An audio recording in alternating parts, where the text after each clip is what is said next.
Hey there, guys. All kinds of breaking news tonight. New Supreme Court nomination, Brett Kavanaugh.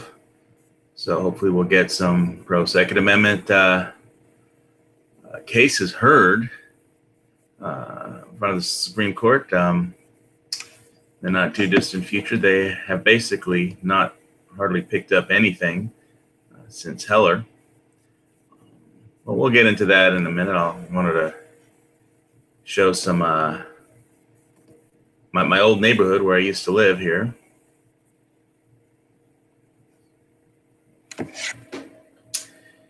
That's the lava flowing into the ocean, if you guys can see all this. My little laptop doesn't seem to want to stream. All right. There's some lava tongues kind of headed towards a very peaceful place that I've been at before. I mean, of course, this whole neighborhood wasn't too bad as far as peaceful tranquility. But the Aha Lanui hot pond was this like volcanically heated little tide pool that it's like turned into a little park that people could go swimming in. And very peaceful, relaxing place. And apparently the lava is getting a little too close for comfort there. Having already wiped out quite a few, hundreds of homes and 2 entire subdivisions, apparently. The Hawaii Kapoho vacation lands and Kapoho beach lots have been pretty much destroyed by the lava from Fissure 8. I'm going to reload this whole page. It doesn't seem to be happy as far as streaming goes. Let's try her again. There we go. Trying to run a show from a laptop. You know how it is. It's still a little... There's looks like the Lava Tour boat. There's a Coast Guard exclusion. I forget how many meters. Is it 1,000 or something for boats because of the lays is toxic. All that smoke, hydrochloric acid, sulfuric acid, and microscopic glass particles in that plume. All right, so here's a little, what is affectionately called Red Road, and there right here, I'm going to pause the video here, is a hot pond that I was talking about earlier. This was a very peaceful, relaxing place. You can see like the kind of concrete little area that was poured there to kind of work as a little lock or whatever.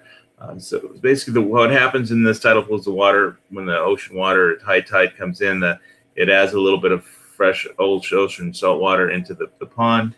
And then when low tide comes, it obviously there's no more water coming in, and the water in the pond seeps down through the cracks and crevices in the rocks to, you know, however many thousands of feet underground where the lava is, and it comes back up as steam. So when you jump in, it's like nice and warm.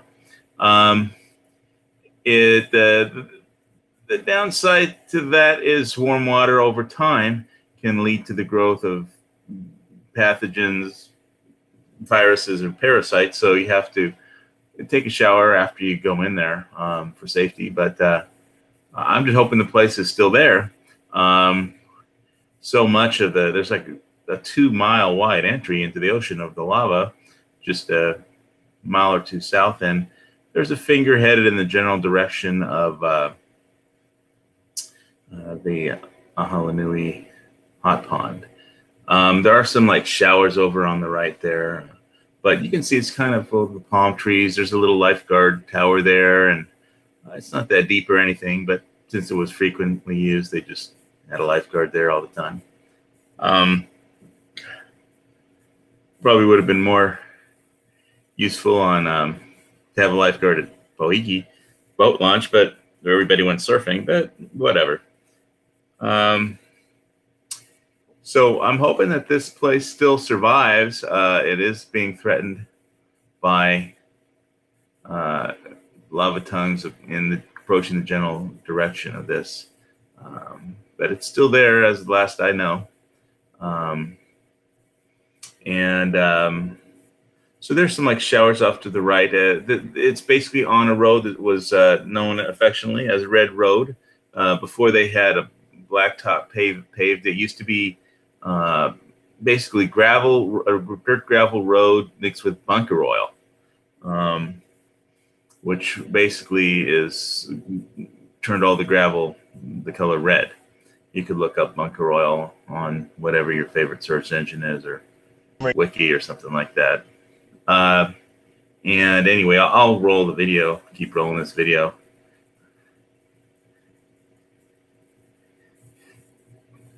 And there's the school across the street. It's a charter school.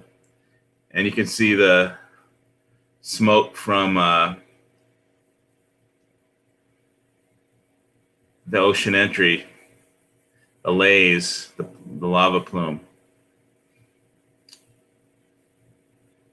So we can only hope that that very peaceful place survives.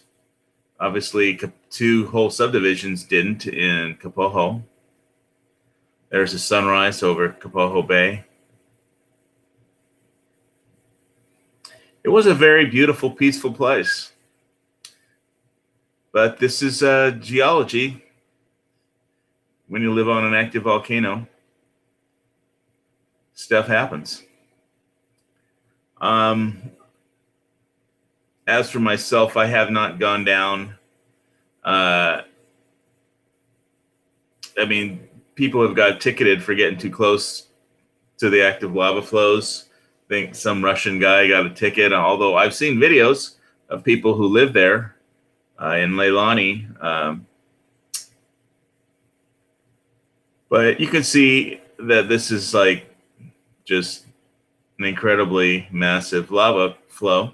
I live on the other side of the island. About 15 or 20 years ago, when I first moved here, I used to live on where the ocean entry is. This is Fissure 8. I think it's putting out 9 million cubic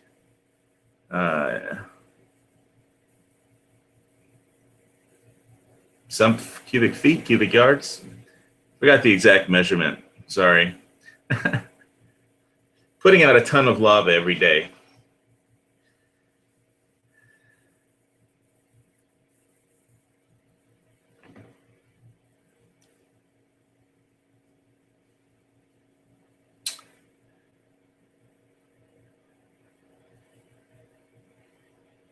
And it's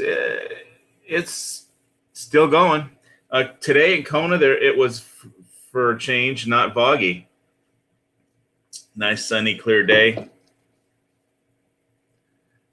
However, if you live on the east tip, and obviously if you lost your home in the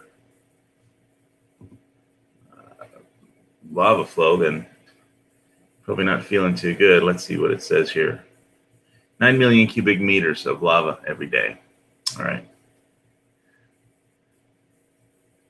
So that's that little charter school is a Kua Ocala Charter School.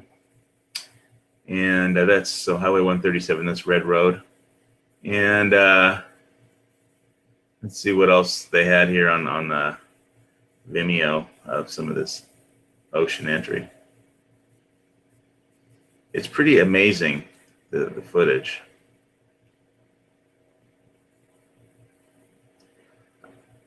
I guess people don't post on YouTube anymore because they demonetized everybody. So.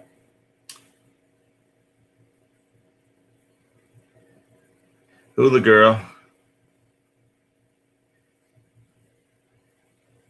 Just lots and lots of lava video.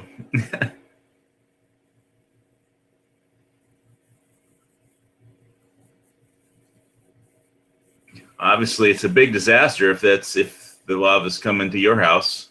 I used to live here a long time ago. It was a very beautiful place. but it still lives in our memories. And as far as the homes and properties, they're pretty much gone, as is the tax collection base from which the state was drawing property taxes from. So that's a loss for the state, for the county anyway, and the state.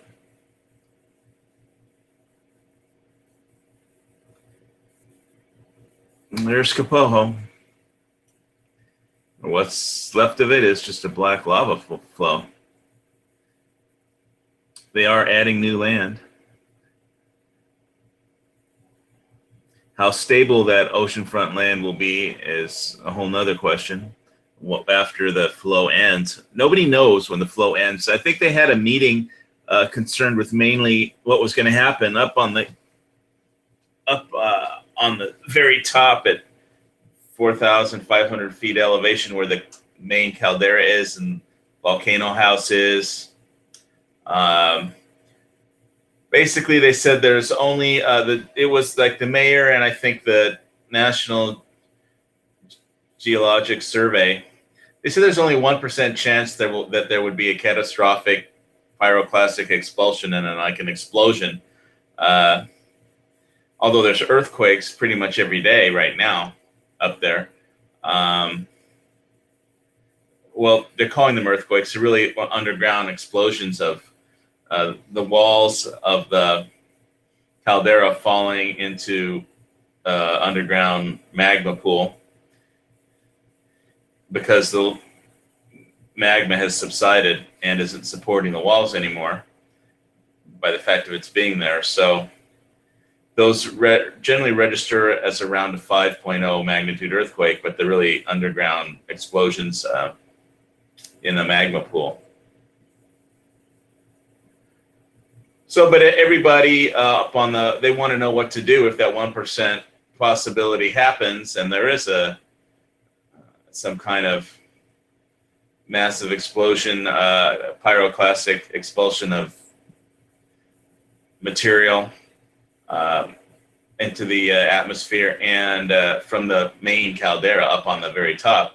And all this activity is down at a much lower elevation that we're seeing here in this video. So thanks, Mr. McKelber. Basically they said go north. There was a sinkhole that appeared on the main belt road on Highway 11, and they filled it up pretty quick.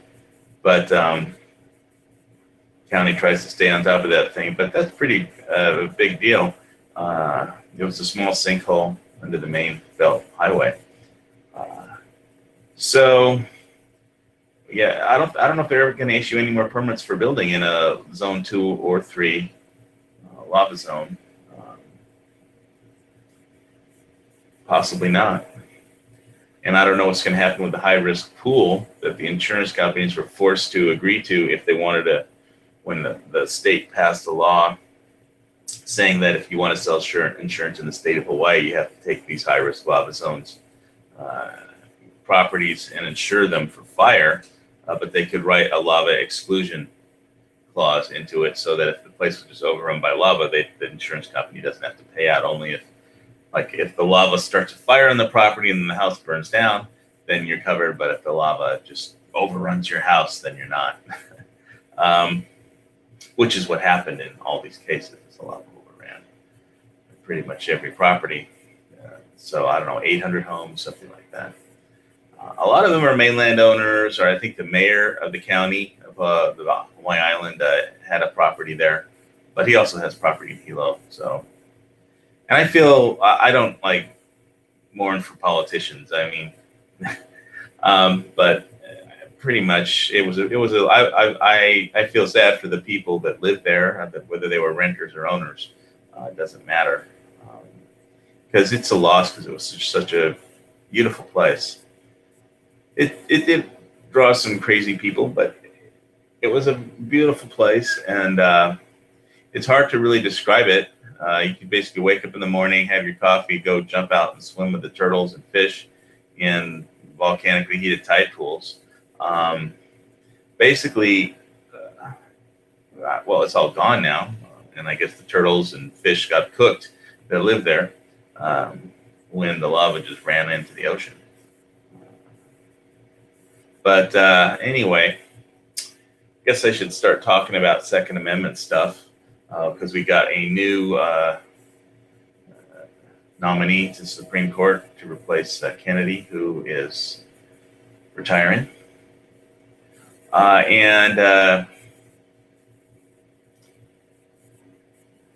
This basically I think he's a DC federal court judge in the appellate court. Brent Kavanaugh is the new appointee, and I'm pretty sure that Democrats have already all stated that they're gonna, before he was even named as a nominee, whoever Trump nominated, they're going to pull out all the stops to try and stop this nomination. So you're going to see all kinds of craziness in between now and I guess October before the midterm elections. And they will do all the character assassination possible. And they're going to try and bork him, which is a term that came up after the liberals, senators, trashed the previous nominee in the what was that? Bork? Was Reagan the president back then? Anyway, I'll read some of this from the Firearms Policy Coalition. 10 years ago this week, the Supreme Court, for the first time, explicitly recognized that the Second Amendment protects an individual right to armed self-defense. Since then, the court has revisited the subject only twice. While it has heard about 45 cases involving the Fourth Amendment and 60 involving the First, the stark disparity reflects a failure noted by critics on and off the court after waiting more than 2 centuries to acknowledge that the Second Amendment imposes limits on legislation. And the Dems keep proposing anti-gun legislation, that's for sure. The court has passed up on dozens of opportunities to clarify the extent of those limits, leaving the task to lower courts that are often hostile to gun rights. Fucking A, they're definitely hostile to gun rights. Clarence Thomas, who is rumored to also be retiring in the not too distant future, has repeatedly complained about his colleagues' neglect of the right to arms, calling it this court's constitutional orphan. Antonin Scalia, who wrote the majority opinion in Heller case and died in 2016, joined Thomas's dissent from the decision not to scrutinize the Highland Park assault weapon ban, and Scalia's replacement, Neil Gorsuch, agreed that with Thomas that the court should have reviewed California's near total prohibition of public carry. That was the Peruta case that they didn't hear, and that was a big letdown. Because I had followed that case and read every filing in the Peruta case by every radical left wing. And what's so amazing about that case was just that the precedent was used by the Ninth, which is a left wing radical court, was Solon's law. I think 700 BC or something like that. Basically before the Battle of Thermopylae, when Solon had after basically declaring a debt jubilee, which all of his friends basically ran up a ton of debt, borrowed a ton of money, and then knowing that he was going to declare a debt jubilee and nobody would have to pay any debt off. He declared it illegal to. He was an archon. Solon was an archon, which is like one of the top judges in ancient city-state of Athens and in ancient Greece. And he declared that nobody was allowed to wear armor in Athens. Didn't even deal with swords. Nobody was allowed to wear armor. So that's how far they had to go back to find a precedent to ban public carry in.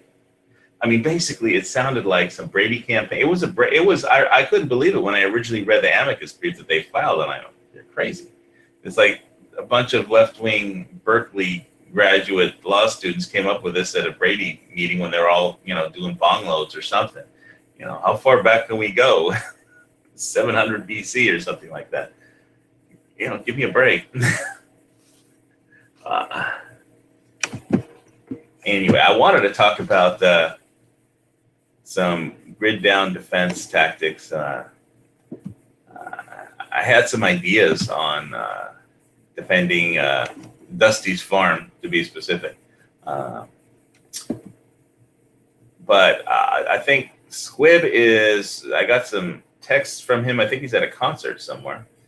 And Dusty. No, I'm right here.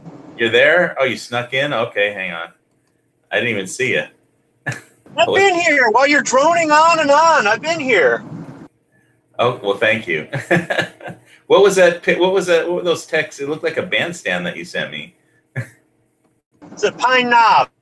It's a outdoor amphitheater here in Southeast Michigan. Who was playing? Evanescence and Lindsey Sterling. All right. Well, that sounds pretty interesting. I don't get out to concerts that much anymore, but they looked like a nice, relaxing place. People had all their chairs set up, and lawn chairs and stuff, and some coolers. Yeah, the lawn seats are cheaper, and then they've got the pavilion that's covered. We were sitting in the pavilion, but we were up top when I sent you that picture. We're walking around, people watching. Okay, I came to the conclusion that in the event of an EMP, you could have a problem with a minigun because it's electrically fired and operated. So that could be a problem. But I mean, the delinker has a clutch that's like electronically, I think there's a solenoid. So, I mean, EMP could take that out. So Yes, it runs off 28 volts DC. There's a lot more support equipment to it than what you see in the movies. Well, I mean, there's the delinker and the solenoid and the batteries and the ammo weighs a lot. It's the minigun is the 308. I mean, and they call it a minigun because it was the smaller version of the 20 millimeter aircraft version, right? But I have a gun of the day that I thought would be useful. It's a kind of a pop quiz, so I'm going to see if you can guess what it is. It's not electronically fired. I mean, the interesting thing is the Gatling gun would work because there's no electronics involved, but that's hand cranked and gravity fed. No. If you used a 19th century Gatling gun, it's going to be hand crank and percussion prime. But even if you were using a modern day 20 millimeter, 25 millimeter, 30 millimeter Gatling gun, they're not only electrically driven or in some cases electrohydraulic, but they're also electrically primed. They use a spark to set off that 20 millimeter, 25 millimeter, or 30 millimeter shell. Yeah, I mean, I know the motor, the barrel cluster, there's a motor that drives that thing, but I wanted to talk about this other gun and see if you can guess which gun it is. Okay, so let me actually get my facts up on this, punch up the page real quick. Okay, it weighs a little under 50 pounds. It's a breech loader. It fires 3 kinds of rounds, WP, HE, and heat. And it's used by the National Park Service nowadays.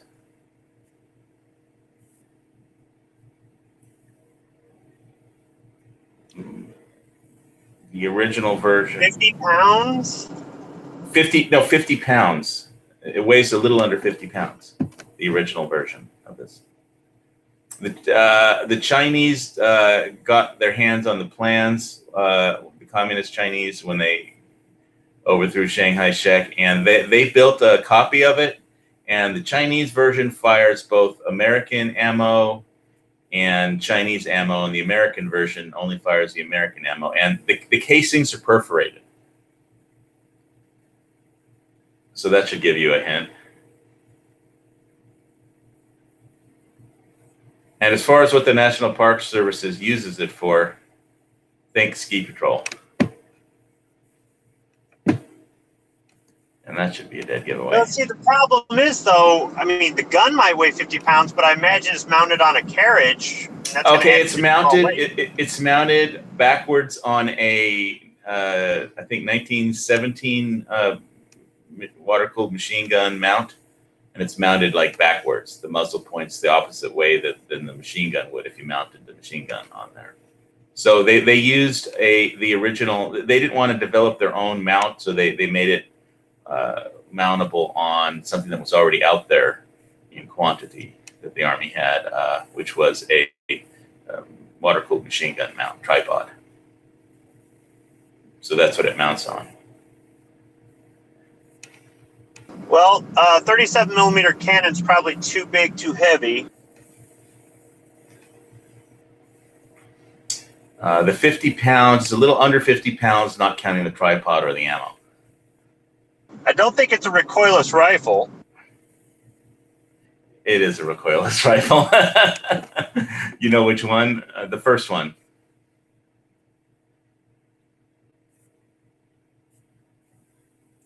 Yeah, what it's used for now is avalanche control. Somebody bought one recently for a little over $6,000. It's a NFA destructive device.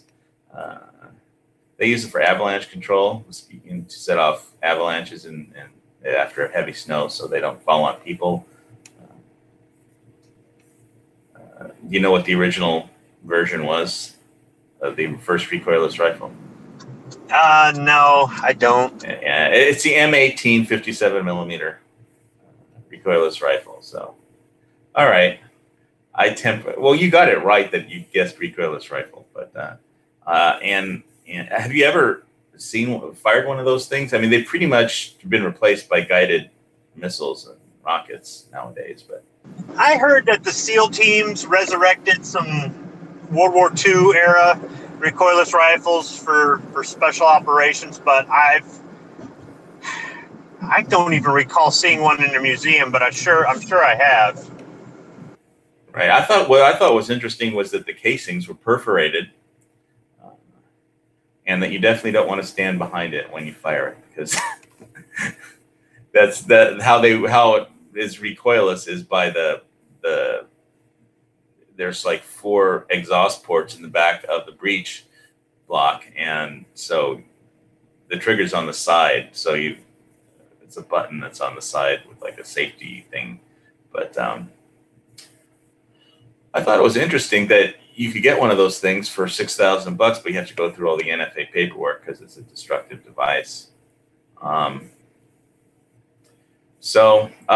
But the main topic I wanted to talk about was like if the shit hit the fan, and I happened to be visiting Dusty's house or something for a vacation, and how would you set up a defense of that particular, without being specific about where it is or anything? I put a bit of thought into it, and the first thing that occurred to me was that I think last week we talked about like you were talking about going out leading, patrols, like, marching a certain distance. Like, I don't know how close it is to the nearest town, for example, if you're going to go foraging for fuel or medical supplies. So it might be, if you couldn't use the vehicle, might be quite a walk.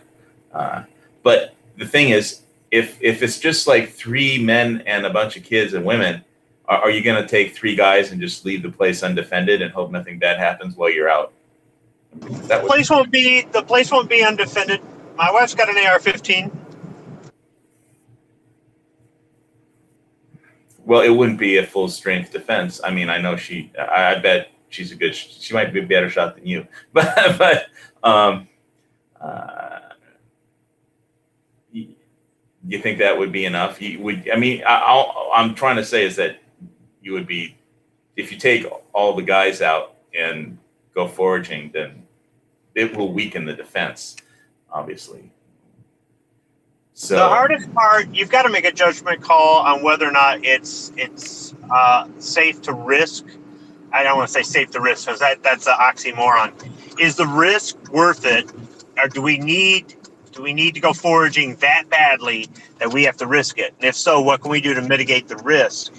The hardest part would be rotating shifts. I think if we had one person sitting on the roof, they're going to get the best field of view to defend the area. Now they're also going to be somewhat vulnerable because they're out in the open, but they're going to see a threat coming, and with that they can sound the alarm, and you know, everybody can go to battle stations, I guess.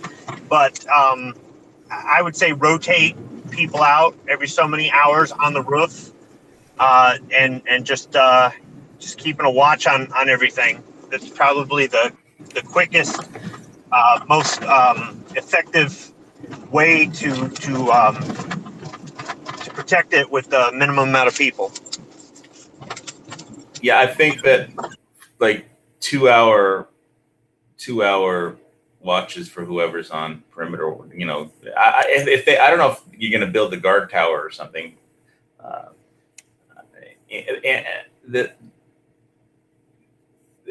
But that it's like if you have 3 guys, I mean, you have 3 guys divided by, I mean, there's more people, like you said, your wife, your kids, but you probably want to keep the watches to adults.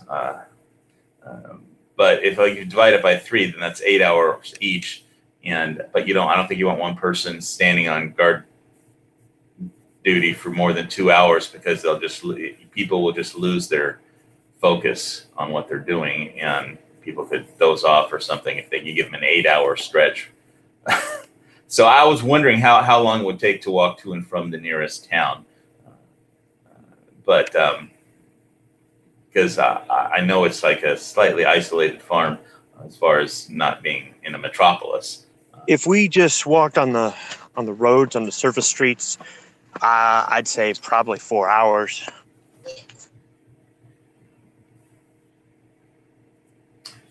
Yeah. Okay. Well, my other thoughts were, besides how to divide up guard duty. I mean, it's like the more people you have, the more people you have to have supplies for, but the more people you have, I mean, the whole thing is like there's strength in numbers. That's how the animal kingdom does it. And like lions have prides, wolves have packs. By the way, there was this, speaking of lion prides, I was by the pool today because it was such a nice day and there wasn't any bog. And I was swimming a few laps, and one of the cats, just the local pool, there's this red tabby that just kind of like a wild feral cat that's slightly tame because the manager feeds the food, and it just went there. We heard there's this big cat fight, and then it just like streaked by in this orange streak, and then this bigger, larger, aggressive gray cat was chasing it like 5 seconds later. It's like an alpha that wants to just destroy all the other cats. And so it was a gigantic cat fight, and I think the tabby lost. But anyway, enough of the cat stories. But yeah, there's strength in numbers. Like ants have colonies, wolves have packs, dogs have packs, lions have prides, cheetahs have coalitions. So the more people you have, the stronger it is. But what I was thinking is that on the perimeters, whereas like some kind of perimeter wire might be useful to discourage. Like, I know you hate razor wire, but and you wouldn't need to put it up until the shit hits the fan. But it might just discourage somebody driving by if they saw razor wire from just messing with the property at all. But the main thing I was thinking of was an interior berm with the wire on it. And the purpose of a perimeter wire on like an interior berm isn't to stop somebody, but it's to change them from a moving target into a stationary one. So because they have to stop and slow down if they're like running at, if somebody's trying to overrun your property, if there's a wire, they have to stop. And I'm sure, you know, it's easier to hit a target that's not moving than a moving target. So the idea of putting together some kind of berm around the houses, the buildings, is that somebody can't, or a group of people can't just crawl down and lay down on the ground and crawl forward on the ground and just shoot straight into the buildings. There's a berm so they can't just shoot straight into the buildings. But obviously, that if the tractor isn't working because of an EMP, that'll be a shitload of labor with shovels to build a berm.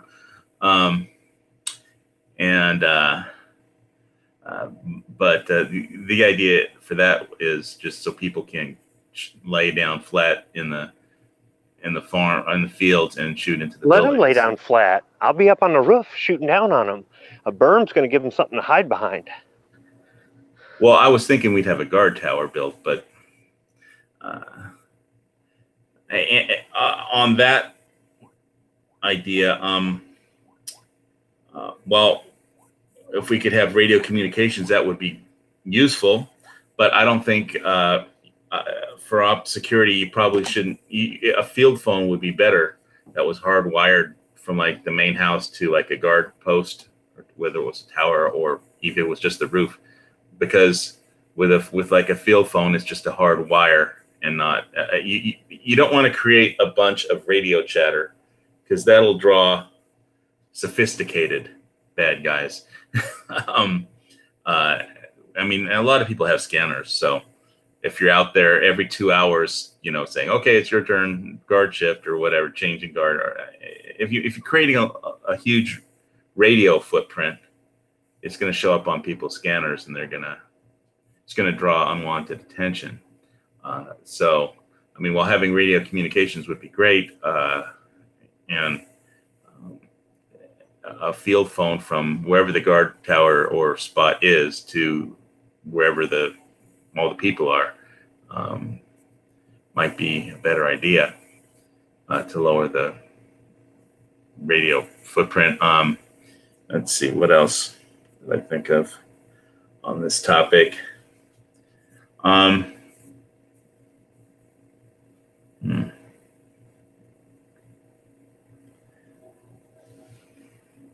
Night vision or thermal.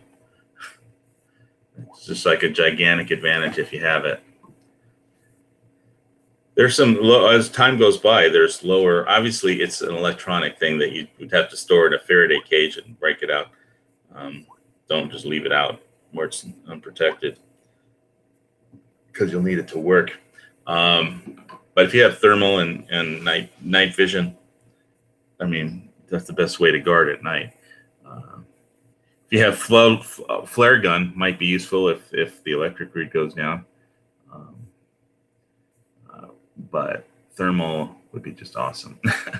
Okay, so Patrick texted me that he can't make it tonight for some reason. He didn't text me, he emailed me. Let's see what's happening out there in YouTube land. Patriot in the Dark.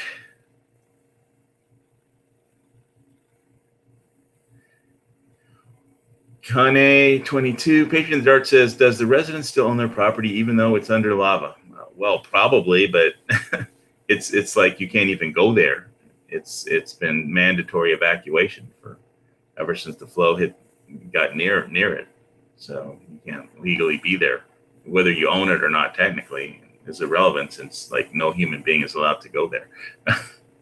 And if you did, you would fry from the lava flowing through it. So eventually it'll cool, you know, and the lava will stop, but nobody knows when. Vanessa Kitty's out there. See if anybody's on the gun channel side. Probably not. Nope. Gunchannels.com/HVS. The join link is out there in the gun channel side. posted that. Let's see. So what we... Okay, so you're talking about the radio communication, and you did explain that if it's not in a Faraday cage, then it's not going to be any good. And you were talking about using field phones or radios or all the... So this is what I remember from boot camp. They had us say this because, you know, we had to take these tests on learning all this military stuff. Radio is the fastest. A wire like a field phone that's wired, hardwired, is the most secure, and a messenger is the most reliable. And the reason radio is fastest is it's instant. The radio can be jammed, and they can tune into your frequency and listen into you or put false messages out there. A wire is the most reliable because now you're not transmitting out where everybody can hear you, but that line can be cut. A messenger is the most secure because whatever message he's given, whether it be written or he has to memorize it, it's going to be, you're going to know it's one of your guys and it's authentic. It's not but the problem is he can be shot or captured. So, or it may take a long time for him to get to wherever he's getting to because he's under fire. So all three forms of getting a message from the front line to the command post are available, but they all have their pros and cons. Have you ever set up a defense or been there when they built a fire base somewhere, or have you been on a fire base? I mean, what was it like? I've been to an Army bivouac, and I didn't tour the perimeter of the defense, but it was a pretty big setup. So where we landed our helicopters, we were right in the middle of it. So we didn't go out and get anywhere where we had to come across any sentries. There have been some places that I've been where I've been put on sentry duty. And they found out that's not a good thing to do because I have a tendency to fall asleep. So I know about setting up hasty defenses. Where I would be typically would be called a FARP, a forward arming and refueling point. So you got a bunch of ordnance and a bunch of jet fuel, and you've got guys to put the ordnance on the aircraft and guys to refuel the aircraft. And they're coming in, and it's right there on the front lines. And we're supposed to defend that with our weapons. That's why I had a machine gun. We had 2 machine guns assigned to our squadron, and I used a machine gun to defend the FARP site. But I do know a way to jimmy a piece of test equipment and a rocket pod that you would hang underneath the helicopter to fire rockets in the general direction of an approaching enemy, but I wouldn't recommend doing it. So, I mean, they never issued us claymores or anything like that and said here. So we were expected just to defend it with our firearms and anything we could jimmy from the ordnance we had for the aircraft. I mean, we had tons of 308 because I can use the same link belts for a minigun in my M60. So bring it. You know, all I had to do was worry about the barrel melting because I never got a spare barrel for the damn thing. So I'd have to fire short bursts. They never issued you a spare barrel? Nope. The guys, the ground pounders, they got spare barrels. But you know what's funny? We had spare barrels for our M60s mounted on the helicopters. It's a different M60. It's M60D. And that barrel's not interchangeable with an M60E3. Yeah, so I did not get a spare barrel for the one that I used to defend the FARP, but we had spare barrels for the ones on the aircraft. So, and that's another thing too, is if we had some of the crew serve weapons, obviously we're not going to fire a minigun on the ground. It needs too much support equipment to run. But we could try to jury rig an XM218, which is a Ma Deuce, with a thinner barrel and a flash suppressor on it, and it doesn't have selective fire capability. So we'd have to fire short bursts out of that too because the barrel's so thin that we'd overheat it. So, Well, the Ma Deuces on aircraft were tuned up to fire at a higher cyclic No, rate, they aren't. No, nope, aren't they? nope. And how about in They, World War II fighters? They were, I think. maybe in a fight, maybe mounted in a wing of a fighter, but on the ones that are for door gunners, put Right. a thinner barrel on there with a flash suppressor, and take off the end piece that gives you the select fire switch, and you've got an XM218 more or less. All the other parts are interchangeable. The reason the barrel's thinner is because the slipstream of the air passing around the aircraft will cool the barrel. So on the ground, we actually did fire them on the ground. We mounted them on the back of FAVs, fast attack vehicles. They're old Jeeps that they just painted flat black and used them because they fit in the helicopter so well. They used them for getting around. But we had to be real careful when we were firing them off the back of the FAVs because the barrels are not thin. Like regular Ma Deuce is a H-bar. It's a heavy barrel. So you can just fire a pretty sustained burst. I mean, eventually you'll turn that thing white hot and melt it too. But the XM218 that's on the aircraft, now it's called a GAU something, I forget what. Yeah, like GAU 16 or something. It's the same thing. A Ma Deuce, you can flip the selector switch and single shot it if you want. You can't do that on a crew served on an aircraft. So the thing on the fighter planes in World War II is that they tuned up the cyclic rate because they only have like 1 second or 2 seconds that the target is in front of their pipper to engage the target. So they want to put maximum lead down range.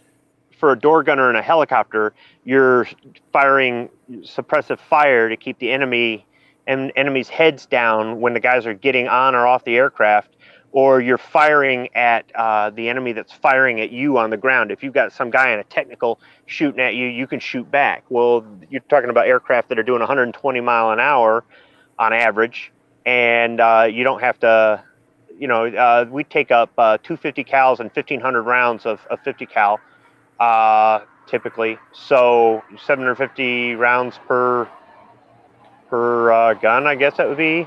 How would that work? No, I mean, not. Yeah, we take up 15 cans. So I don't know. However you want to work that out, whoever gets the last can first. But did you ever actually were you a door gunner at any point, or did you just load everything? I got to do it. I mean, hell, I fixed them, I loaded them, I made sure everything was working. The mounts, we always had to work on those and stuff like that. So they let me do it. So it's kind of fun. I know that in Vietnam, that door gunners had a very limited life expectancy. Dad survived, so I mean, if he can do it, I can do it. So, but I mean, you also have your secondary weapons too. Everybody's got a sidearm. Sometimes you take an M16 up there with you, that sort of thing. I mean, we didn't have anything elaborate. Like we didn't keep a case of grenades on any of the helicopters, or nobody had an M203. There was nobody in the squadron that had an M203, so we weren't going to be firing 40 millimeter grenades. But I mean, I've heard of stuff like that in Vietnam where they'd keep a case of grenades on the aircraft, or they'd have a M79, a blooper. And I mean, all these secondary weapons. So we didn't have any of that stuff. But I mean, in general, the cargo helicopters weren't there to engage. It was more of a defensive type thing. The attack helicopters were there to engage. So, and they didn't use anything small. They used 20 Mike. So. Well, we got off of our topic a little bit there because we got carried away. Yeah, but well, anyhow, yeah. I mean, as far as defending an area or defensive, there's all kinds of different ways you can. You've got to look at the terrain. You've got to look at what you're defending against. You got to look at your resources. I mean, there's a lot of things. So being over at Dusty's place, I can tell you, he's got a single-story home, but the pole barn sets higher. His silos set higher. If we were going to put a guard tower in, I'd say if the silos could support it, I'd say somehow or another rig it to the top of the silos. But if somebody wanted to set up on the roof of the pole barn, the only thing is in the summer it's going to get hot up there, and we'd probably have to rig something where somebody could be up there and not easily slip off too. But from up there, you could look down over the street. You could look down over his property across the street. You could look over the whole field. You could look over the top of his house. If somebody was approaching, they'd be seen. Right. Now at night, maybe not, but yeah, I mean. All right. Well, I don't want to get specific about what building you might put something on, but I was going to say if it's raining I'm or not worried. If cold. somebody's listening to this right now and they're planning to assault Dusty's compound during the SHTF, right? Bring it, because I'll put one between your eyes. How's that? Well, don't look at me. I'm on your side. Well, you better not be crawling around going, "Oh, I just wanted to see if it was possible to sneak up." Well, let me ask you, without giving any specific details, could you plan a op for, if you were just doing a drill where you were the op for, could you knock over Dusty's farm? Well, what's my objective? Is my objective to destroy it, or is my objective to try to capture it with the least amount of damage? Well, the objective of the drill is to find out where its weaknesses are, so you can plug them. But as far as what your objective would be, it would be a raid for resources, just like anything.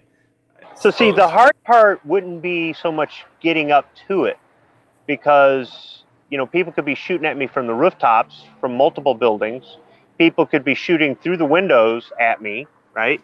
People could be hidden behind certain things. They could get out of the house and find something to hide behind and be shooting at me. And I could have, 4 people shooting at me from different directions or from different elevations, and I've got to defend against that, right?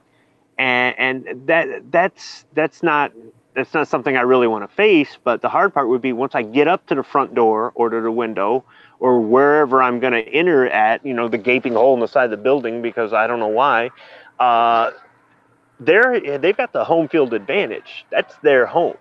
So they know where the hallways are and the rooms are and everything else like that. And once I get in, if it's just me by myself, I'm going to get tore to pieces. So if I'm lucky enough to survive getting shot at all the way in, once I get in, I'm done for. Now, if my objective is just to burn it down, then I could start throwing stuff through the windows, and they'd be having to deal with trying to put out a fire and defend the building. But then if I burn it down, then I lose all the resources. So I guess it just really depends on what sort of idiot is planning on doing this. You know what I mean? Yeah. I would say if I wanted to take it for resources, what I would do is I would get several guys and I'd surround it, and I'd get over to Bullhorn, or I'd make some sort of megaphone. If we didn't have if the EMP took out everything and I didn't have a Bullhorn, then I would be yelling in there, "Hey, you're surrounded, surrender, and just give us what we want and we'll leave you in peace." And if it's like, hell no, well, now it's do we do the old ancient siege warfare thing where we wait them out, we starve them out, or then it starts to get into that. It's siege warfare at that point. I don't think you're going to starve out Dusty. He's got a pretty, from what he says, he has a nice hoard of, he's a hoarder as far as food. I wanted to say hello to Edge. Welcome back home. I know he was in Colorado for quite some time. Good to be home, man. I left yesterday morning, 9:30 Mountain Time. I got back to my house at 2:30 in the evening, 2:30 in the morning. It's a lot warmer in Texas than it was in Colorado. Oh man, they have beautiful weather for summer. I mean, it only reached like 90, and man, you're already bitching and mining. It's so fucking hot. It's so hot. I'm like, this ain't shit. I'm from Texas. It's like 95, but if you get any kind of like shade, you cool off instantaneously, dude. And people are just like whining and crying and bitching. And I'm like, this ain't shit. And I was like, well, but I had a great time. It was an awesome place, beautiful landscape. Denver area. Well, I've only been in Denver when it's like on a ski trips when it's snowing, so I'm used to like snow when I'm in Denver.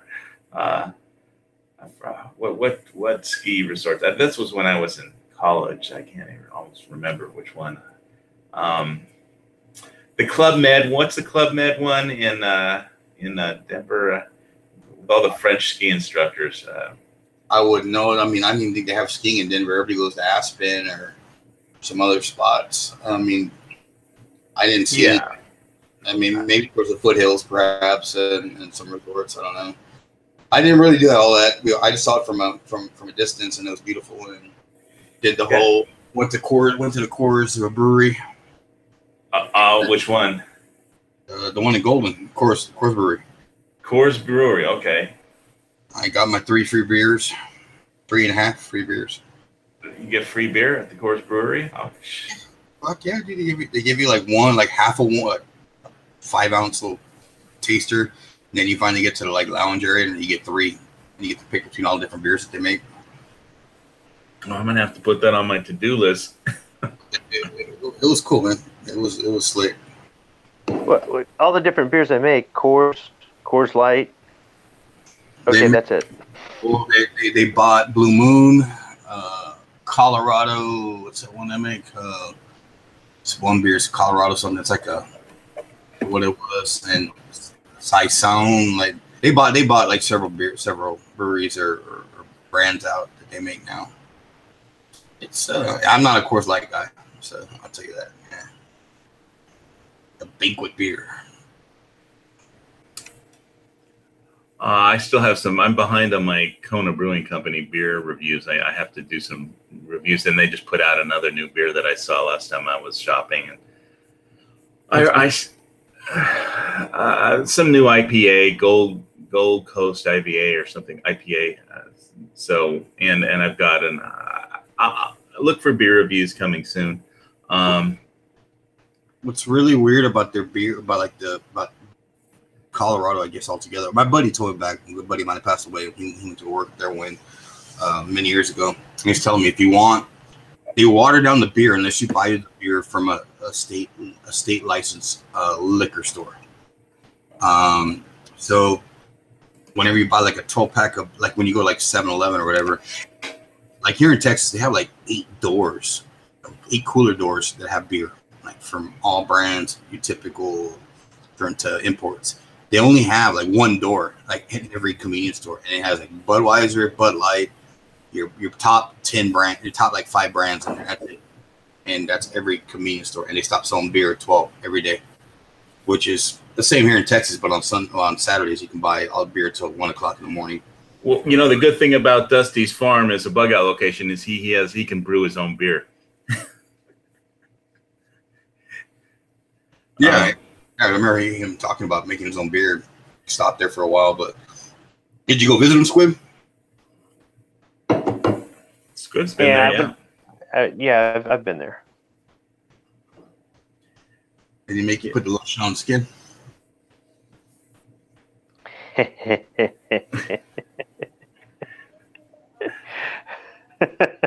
Good dog!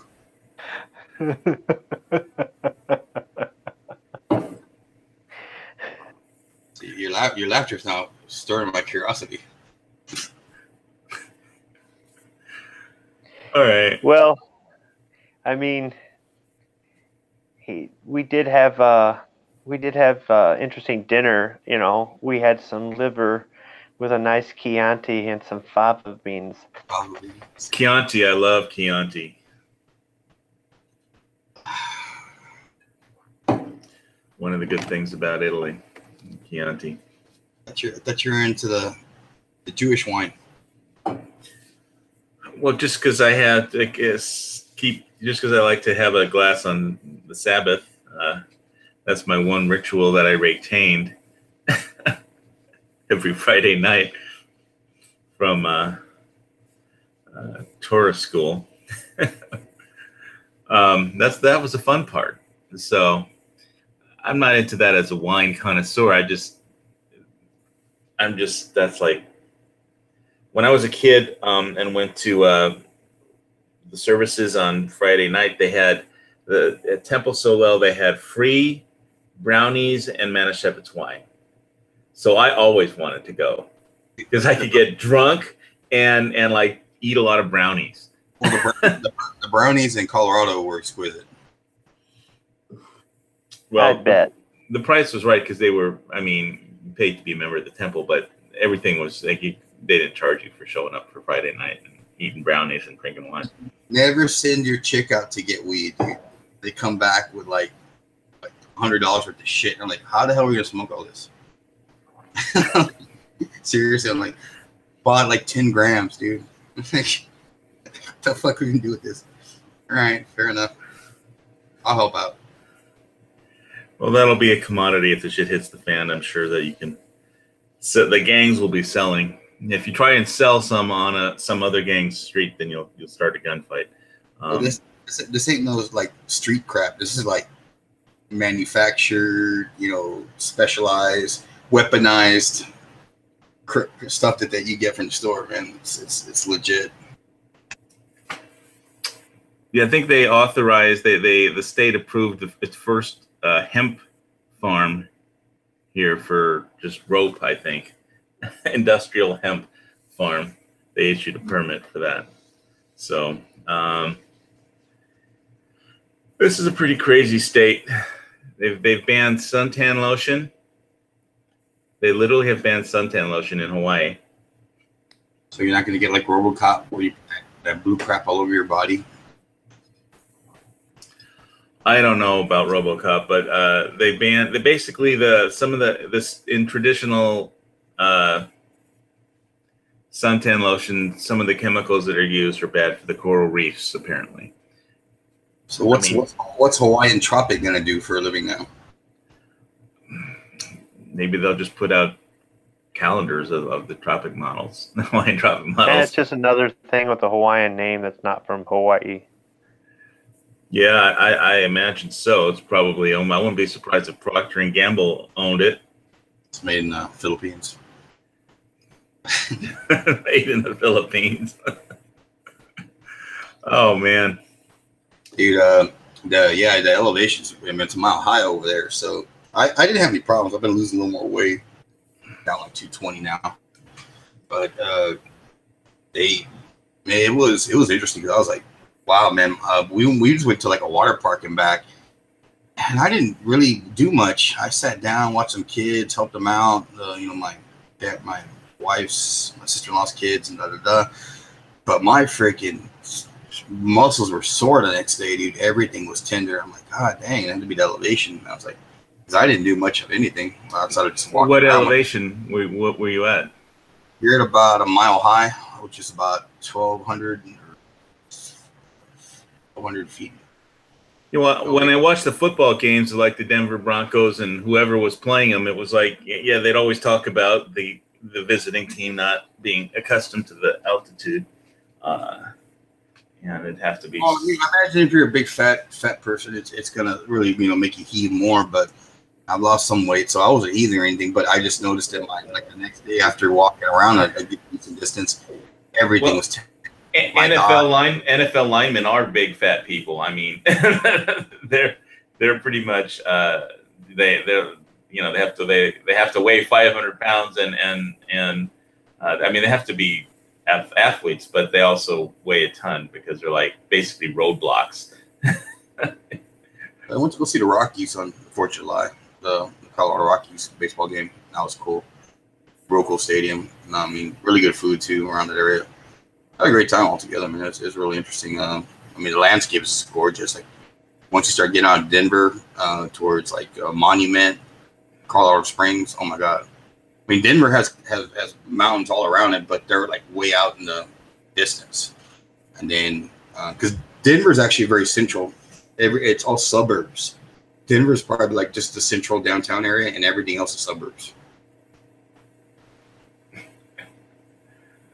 All I remember from Denver when I was there is going to some Club Med ski resort. I forgot which one it was. I mean, I guess they're all alike. And I was so this was like when I was in college, and I used to bike ride 80 miles a day, and skiing every day up at that altitude. I mean, it was like my legs were like dead. I mean, I could barely walk the last day because I did. It was besides that my skiing technique wasn't perfect going through moguls, you can't like power your way through it. You have to actually have the right technique and all. And it just killed the shit out of the front of my legs. And at that altitude, it was like I couldn't even walk the last day.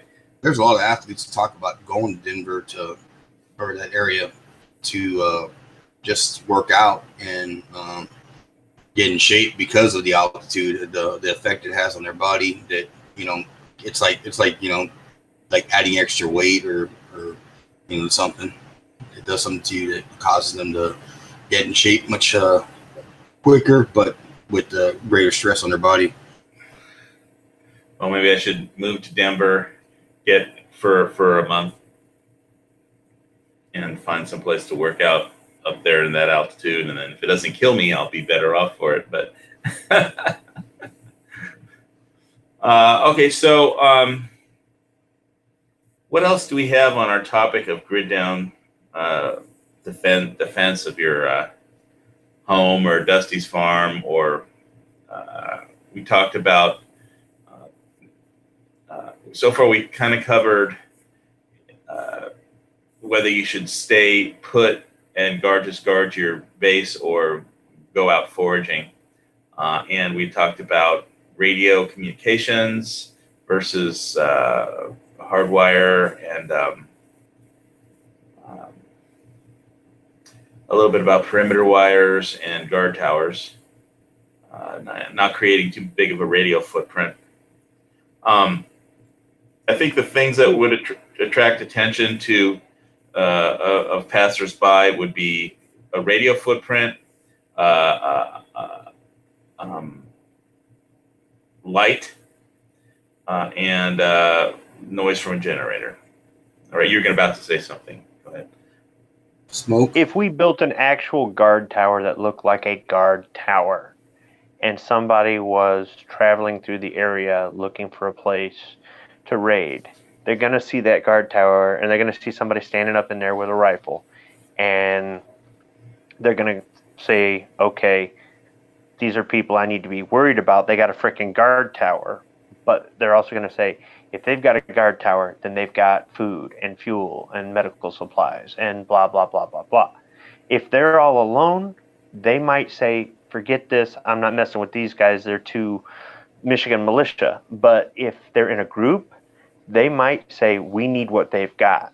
So depending on who sees it, it could attract attention or it could thwart But if we somehow or another camouflage the top of one of the silos or the roof of the house or the roof of the pole barn or found something that's already there, it looks like any other farm walking down the street.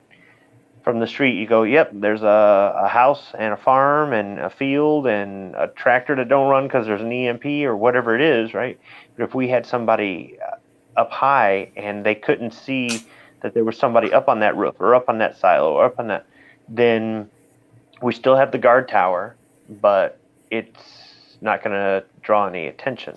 Well, the thing that I think you would need in a guard tower are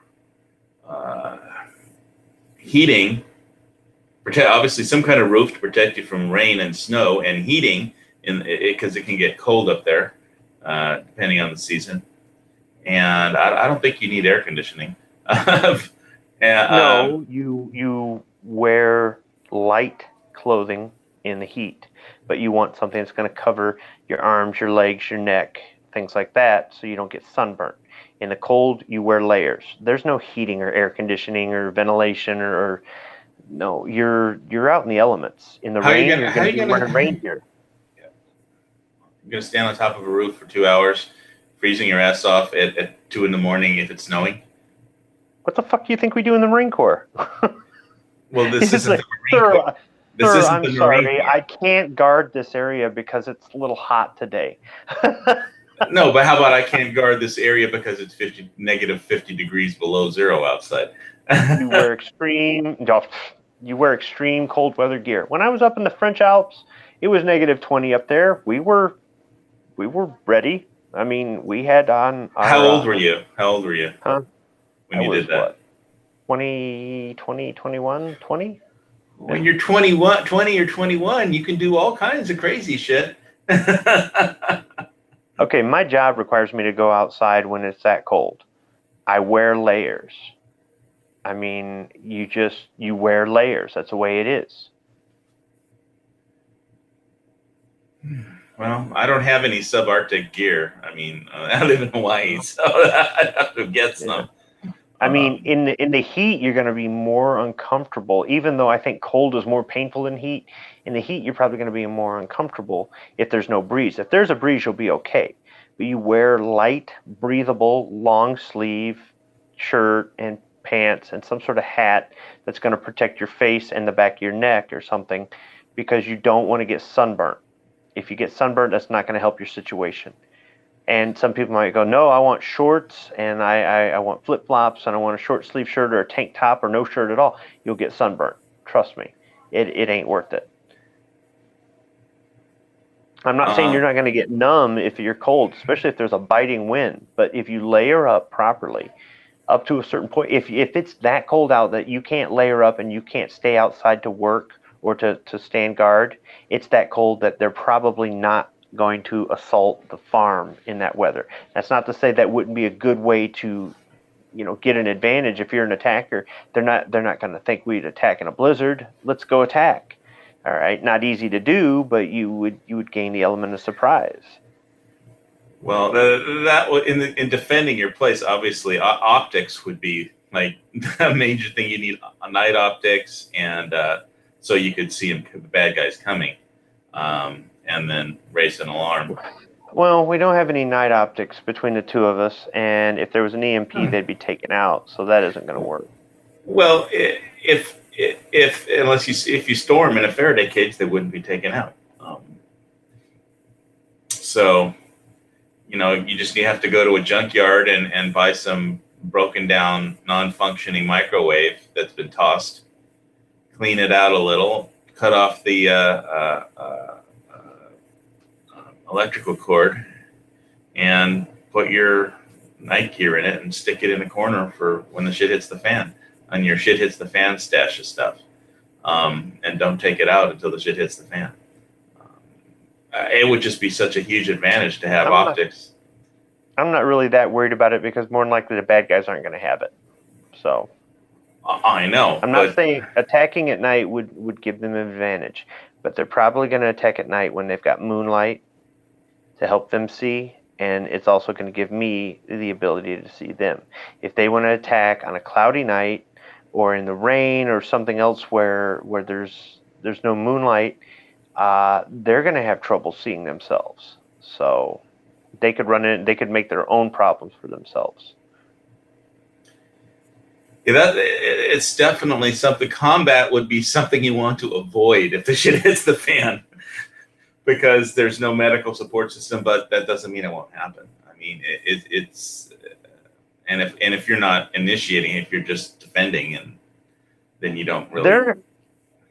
There are certain conditions that aren't conducive to fighting. There's also certain tactics that aren't conducive to taking your objective. If you fight during those times or you use those tactics, you may suffer a great loss, but you're going to take the enemy by surprise when you do that. It'll be something like they'll never do a full frontal assault. Well, no, it's suicide. But guess what? Somebody did it and they got through because they weren't prepared for that. Or they'll never attack at night. It's too dark, and they did, and they got their objective. I got on that topic. I got this isn't combat experience, but I got a new DVD. I got the Pacific, that Spielberg series of the Pacific War, and they had I think on the episode number 2 they had the Marines on Guadalcanal, and they had night combat, and it was just like chaos. Or all you can see is flashes of light and explosions going off, and it was just chaos. I mean, yeah, I've had the muzzle flash. the muzzle flash make silhouettes, and it does give you something better to aim at, but you can't really tell if you're hitting them or not. When you don't see the silhouettes anymore, you got them. Yeah, you got to make sure everybody has the password and uses it, because otherwise you'll wind up shooting your own team. If they're coming from that direction, it will kind of, okay, so when you get set up in your defensive, when you do a perimeter, it's pretty much, they'll let you know certain times where we don't have a patrol out or something like that. So if anybody's coming towards your position, not from behind you, but in front of you or off to your side, then they're definitely the bad guys. But if there's a patrol out there or something like that, they should be. I mean, they always let us know, hey, there's a patrol out there. Make sure you don't shoot our guys. But otherwise, it's like there's no patrols going on right now. So if you see anything, just waste it. Okay. So yeah, I mean, if all hell breaks loose and people start shooting in one direction, and I'm seeing silhouettes, I'm not going to stop to halt, identify yourself. Yeah, but you're shooting at shadows. I mean, it was just. I have. It looked like sheer chaos because you couldn't see hardly anything, and it was like that just looking at that particular show, The Pacific. I think it's like a 10 DVD set. And so here, as a civilian, my handicap is I've never been in the military. Having somebody who was like, has some experience with that thing is like very, you can't just learn it all from watching, movies. And so here's the thing. You're not going to be able to defend against everything. You're just not. For every great idea you can come up with to defend the place, you're going to create issues for yourself. You're going to use up resources. You're going to rely on manpower. You're going to rely on people being reliable, not falling asleep on sentry duty like me. You're going to. Did you ever get assigned to sentry duty for over 2 hours? I mean, did you pull long duties or something? Because you would think that short. You could fix that by just having. Yeah. Guess what? You felt. Yeah, I've been. Oh yeah. Over. So if you were on guard duty for over 2 hours and you fell asleep. Yeah. That's like, isn't that like a court-martial offense or something? Usually the person that caught me, maybe they took pity on me or something like that. I remember the first time we were doing shore patrol, and I had a corporal with me, I think it was, and we went somewhere and we were there forever, and I sat down and poof, I was out, and he came over and woke me up, and he made sure I didn't sit down the rest of the night. So as long as I stayed moving, I stayed. And then after that, it was we had to guard a fighting hole for 24 hours straight, and 24 hours. That's a long guard. We stayed up 24 hours straight. Well, the thing was, you couldn't get out of your fighting hole to take a WAS because you'd get shot, and you didn't want to go in your own. This is where you're staying. So me and my buddy, we took shifts, and finally it was all right. I can't deal with this anymore. I'm going. And that was like at 23 hours and 59 minutes, and I went out and nobody shot me, and I did my business, and I come back to the fighting hole, and then they come by and they go, okay, you're relieved, and I'm just looking over at my friend going, really, dude?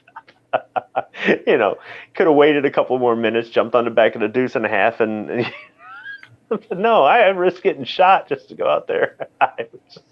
I'm like, you ain't peeing in here.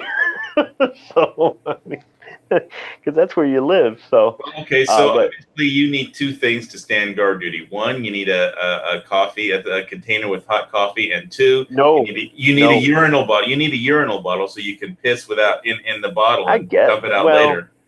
Yeah, I guess you could do that, but yeah, the coffee will keep you awake, but it make you want to go. So right, well, that's what the urinal. For somebody who was in a hospital and had to use a urinal bottle, I can tell you it works.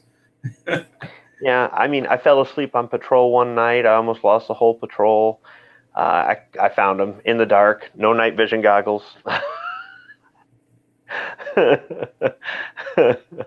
I was not good about that sort of thing. I mean, you keep me moving, I'm awake. But you keep me, yeah, if I sit still too long, I'll fall asleep. That's why I'm always moving. I always got something to do anyhow. I remember the scene from Firebase Gloria when he's holding one of the guys who fell asleep his head because the VC came in, killed everybody, and well, that was just it. Stole the 50 caliber. Yeah, see, that's just it. You know, doing something stupid like that could get your buddies killed, and that was never my intention. The thing is, that was I fell asleep in formation once. They had us in formation for 2 hours in the hot California sun, and I fell asleep, and the sergeant major comes up to me and woke me up, and I'm in position of attention with my rifle, and I don't even realize that I was asleep, and I'm all groggy, and it just wasn't good. You know, so I'm maybe not your best person to be put on guard duty, but I mean, well, I fell asleep once in the middle of a recording session. I was the recording people, and I was snoring with face down into the console, pissed off the Japanese dubbing director. Nice. I slept through abandoned ship. That was interesting.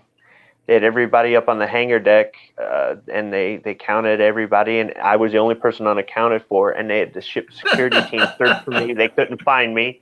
So then they sent my buddies, and I was in my bunk the whole time. It's like they never even bothered looking in my bunk. And I mean, you know what I did, which I can't do anymore, but when I was running my studio, and I literally couldn't fall. If I couldn't fall asleep because I would miss a delivery deadline, that's like the end of your career if you miss one duplication delivery deadline. So it's like I had coffee, espresso shots, and uptime caffeine pills. And I can't do that kind of thing anymore. But when I was younger, I mean, I shouldn't have been doing it then. but I did it because it was the only way to stay awake, caffeine pills. Well, I drink coffee in the morning, and at work I'll bring a soda. We call it pop here, but a soda with caffeine in it. Caffeine, espresso shots, and caffeine pills. I mean, you can kill yourself doing that stuff, but it works. Yeah, I mean, I drink the energy drinks too. The thing is, I don't drink 5 a night, or I don't drink them every night of the week. Maybe I only drink them 1 or 2 nights a week, and I only have 1 a night. Some nights I go in there with the local equivalent of Mountain Dew. That's got a lot of caffeine in it, and I plan to take it, I drink it, whatever you want to call it, and I get so busy with work, I don't, and then, I've only got 2 hours left in the shift, and I'm starting to get tired, and I'm like, no, if I have this, I'll be up all night, so I skip it. So what I found is if I don't do caffeine all day, every day, or I don't do too much of that stuff, it still has an effect on me, but I don't think I'm affecting my health. Now for guard duty, yeah, I'm going to want it, but that sort of thing's going to run out. We're only going to have so many Monster energy drinks or so many caffeine pills or so much coffee. You know what's real interesting about that, since you bring up Monster Energy, is I used to buy cases of that stuff. And after I had heart surgery, the cardiologist, Chris, you can't use that stuff anymore. So then when I got back from the hospital home, I had got an email from not Monster Energy, but a different company that wanted, they had seen my green tip margaritas video where I make a really fancy margarita, and it was real intricate because it looked like it had a green tip in it and floating in it. And that was during the whole green tip thing where they were trying to ban green tip. So I have a green tip margarita video, and they sent me an offer. They said, we want you to make us a video making a drink with our energy drink. And I was like, oh man, why didn't you call me before I had open heart surgery? So I had to decline. But I mean, I used to, when I'd go to Vegas and play poker, Texas Hold'em, I'd just order energy drinks. The waitress would come by and say, give me whatever energy drink they had. And because I wasn't going to drink alcohol and bet money. So, although in the end, poker is a lot about aggression. So who knows how that would work out. But see, now that would be something we would go foraging for.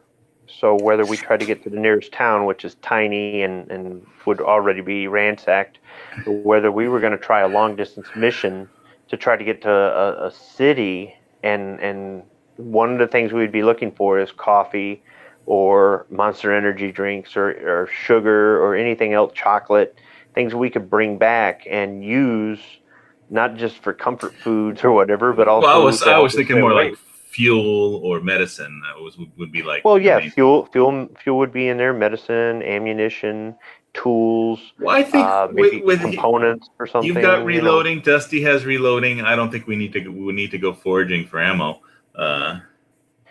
If it's there and we can carry it, we'll bring it back. I mean, obviously, right. Bringing back food and but I mean, if we went into a ransacked Sam's Club, I'm going to be looking to see if there's some Maxwell House around. You know what I'm saying? So. Well, yeah, I'm partial to Kona coffee myself, but and shit hits the fan. Any coffee is better than no coffee, I suppose. I know it's another thing from the Pacific that was interesting. And I've only watched about 4 of the episodes so far, and I think there's like 10 or 12. It was on Guadalcanal.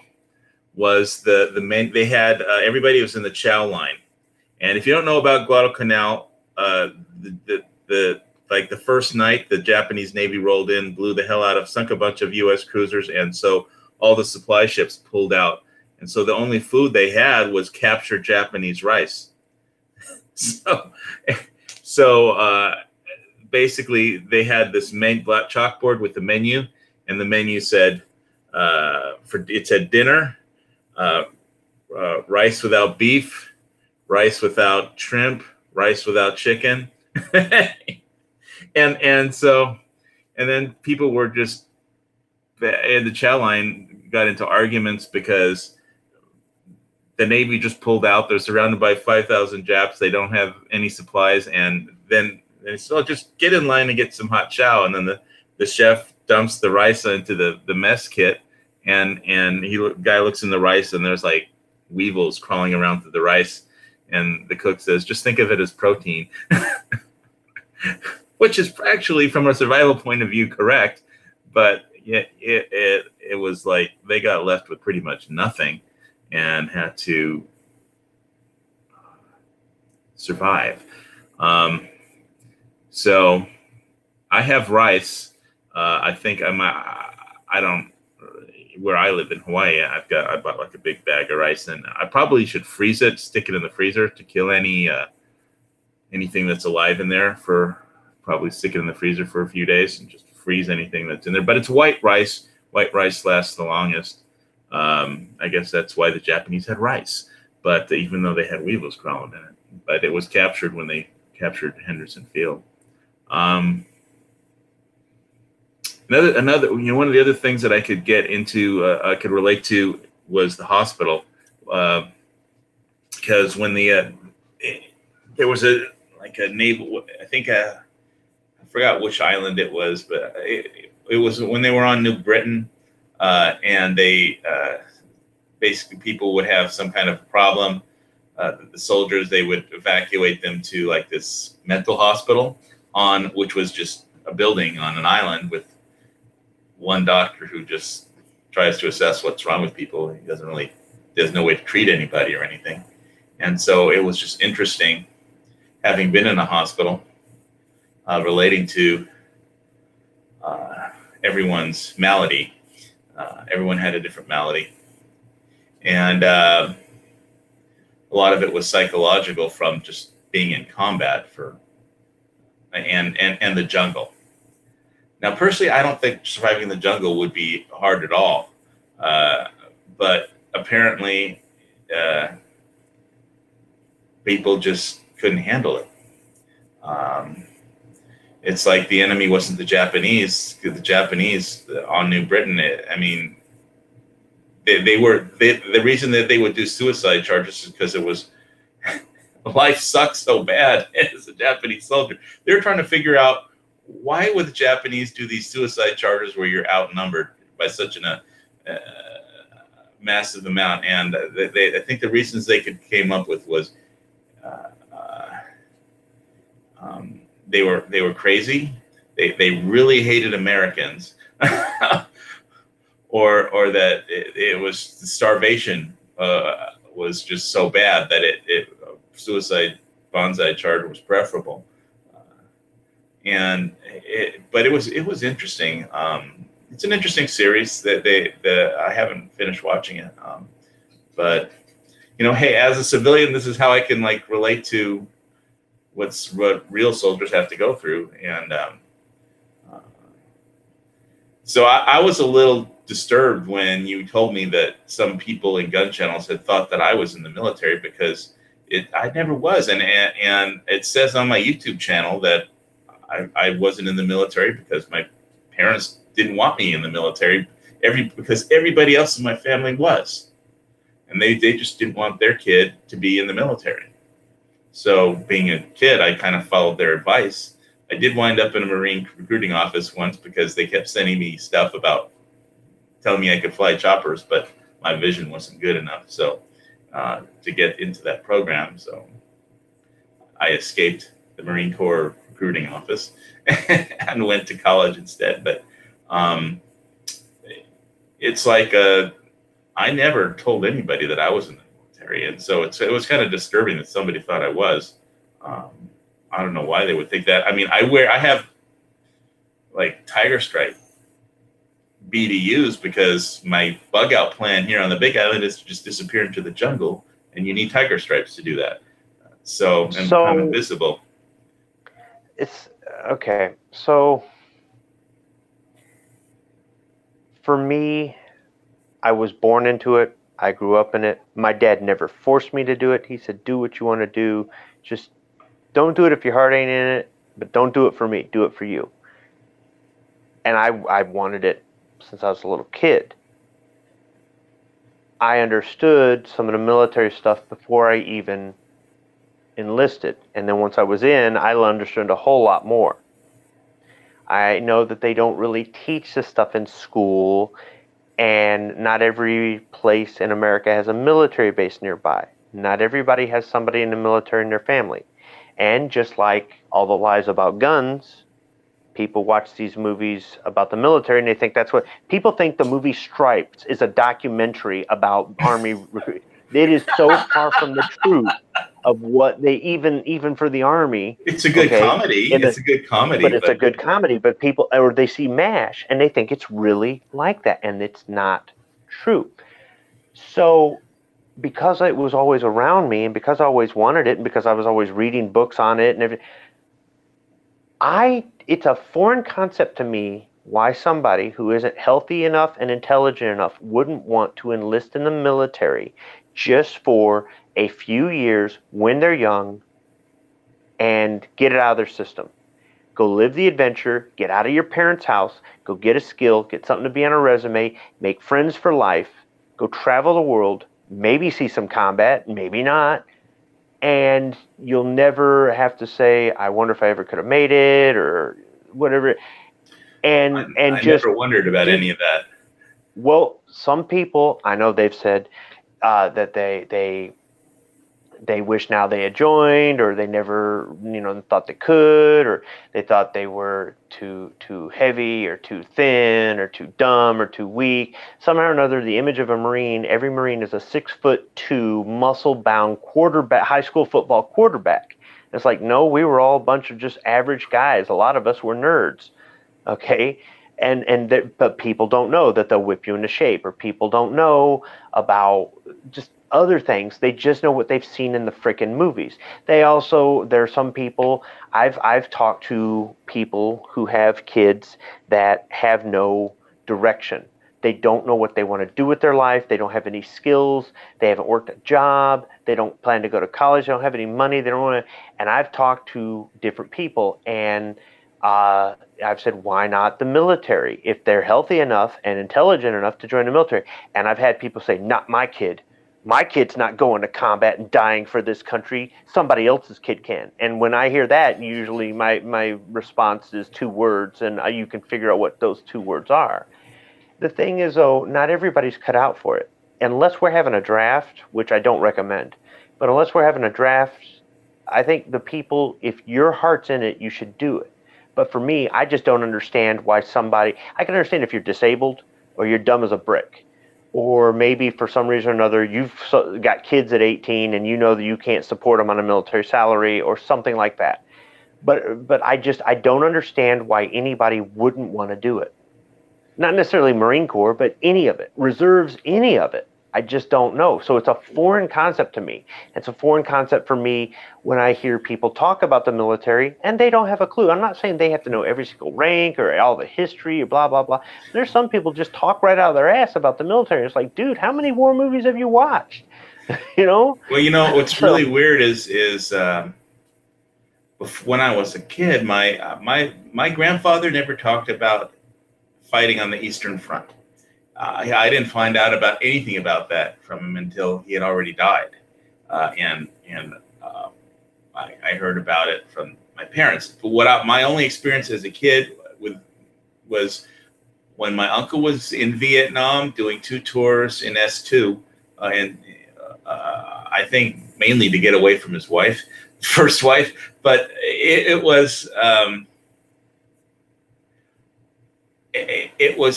I remember he sent me seashells from the ocean, from Vietnam. And I remember tuning into TV every day and looking at when I was a child, because the Tet Offensive, I was like 4 or 5 years old when that happened. So you're a 4 or 5-year-old child looking on the TV, seeing like they would show pictures of like the jungle. And occasionally there would be a muzzle flash from the jungle, and that would be like the news of the war for the day. You know, 1 or 2 muzzle flashes in the jungle, and then that was and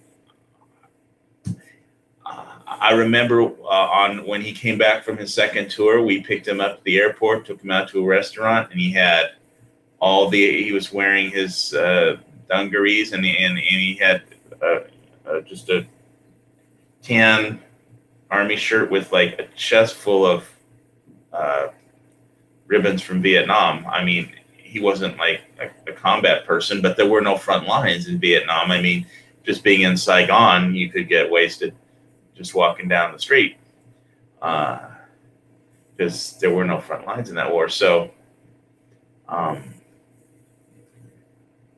know that part of why he enlisted originally was because he felt that he owed the United States a debt, because our parents, my grandparents, his parents came over from Europe, and they got they waited for like 5 years to get a visa after World War II, and all the freedoms that we have that are listed. I mean, I didn't know any of this until I grew up, but all the freedoms that we have here that they just never got any, they don't have in Europe, especially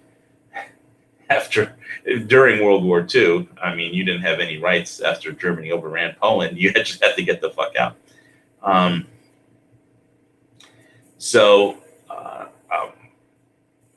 All I knew is my dad was in the combat engineers. His unit was never deployed into Korea when he was in the reserves.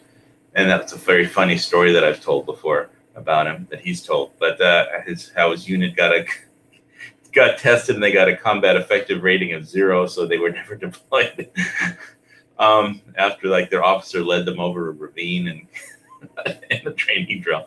But anyway, everybody in my family, every man was in the military, and my parents just totally discouraged me from ever joining it. And I kind of figured that my family, I think they figured that our family had put enough. I mean, they fought Hitler, they fought the Viet Cong. I mean, they sacrificed enough, and they just didn't want anybody else. They didn't think that the family, they just didn't want me in it. So they discouraged me. So I was, I don't have any regrets about it at all. I was just, I mean, when you're a child, you're going to take it for granted that generally your parents know what the fuck they're talking about. till you're old enough. See, you're too nice to your parents. I'm a total jerk to mine, so I mean, but look, I'm not saying somebody who doesn't enlist is less of a man or less of a person. Like I said, if your heart's not in it, your heart's not in it for whatever reason. If it's because your parents told you no, or if it's because you didn't think you could go to college and be in the military, or whatever the heck it is.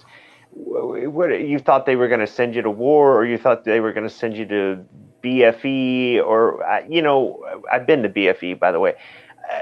It just What's BFE? It's bumfuck Egypt.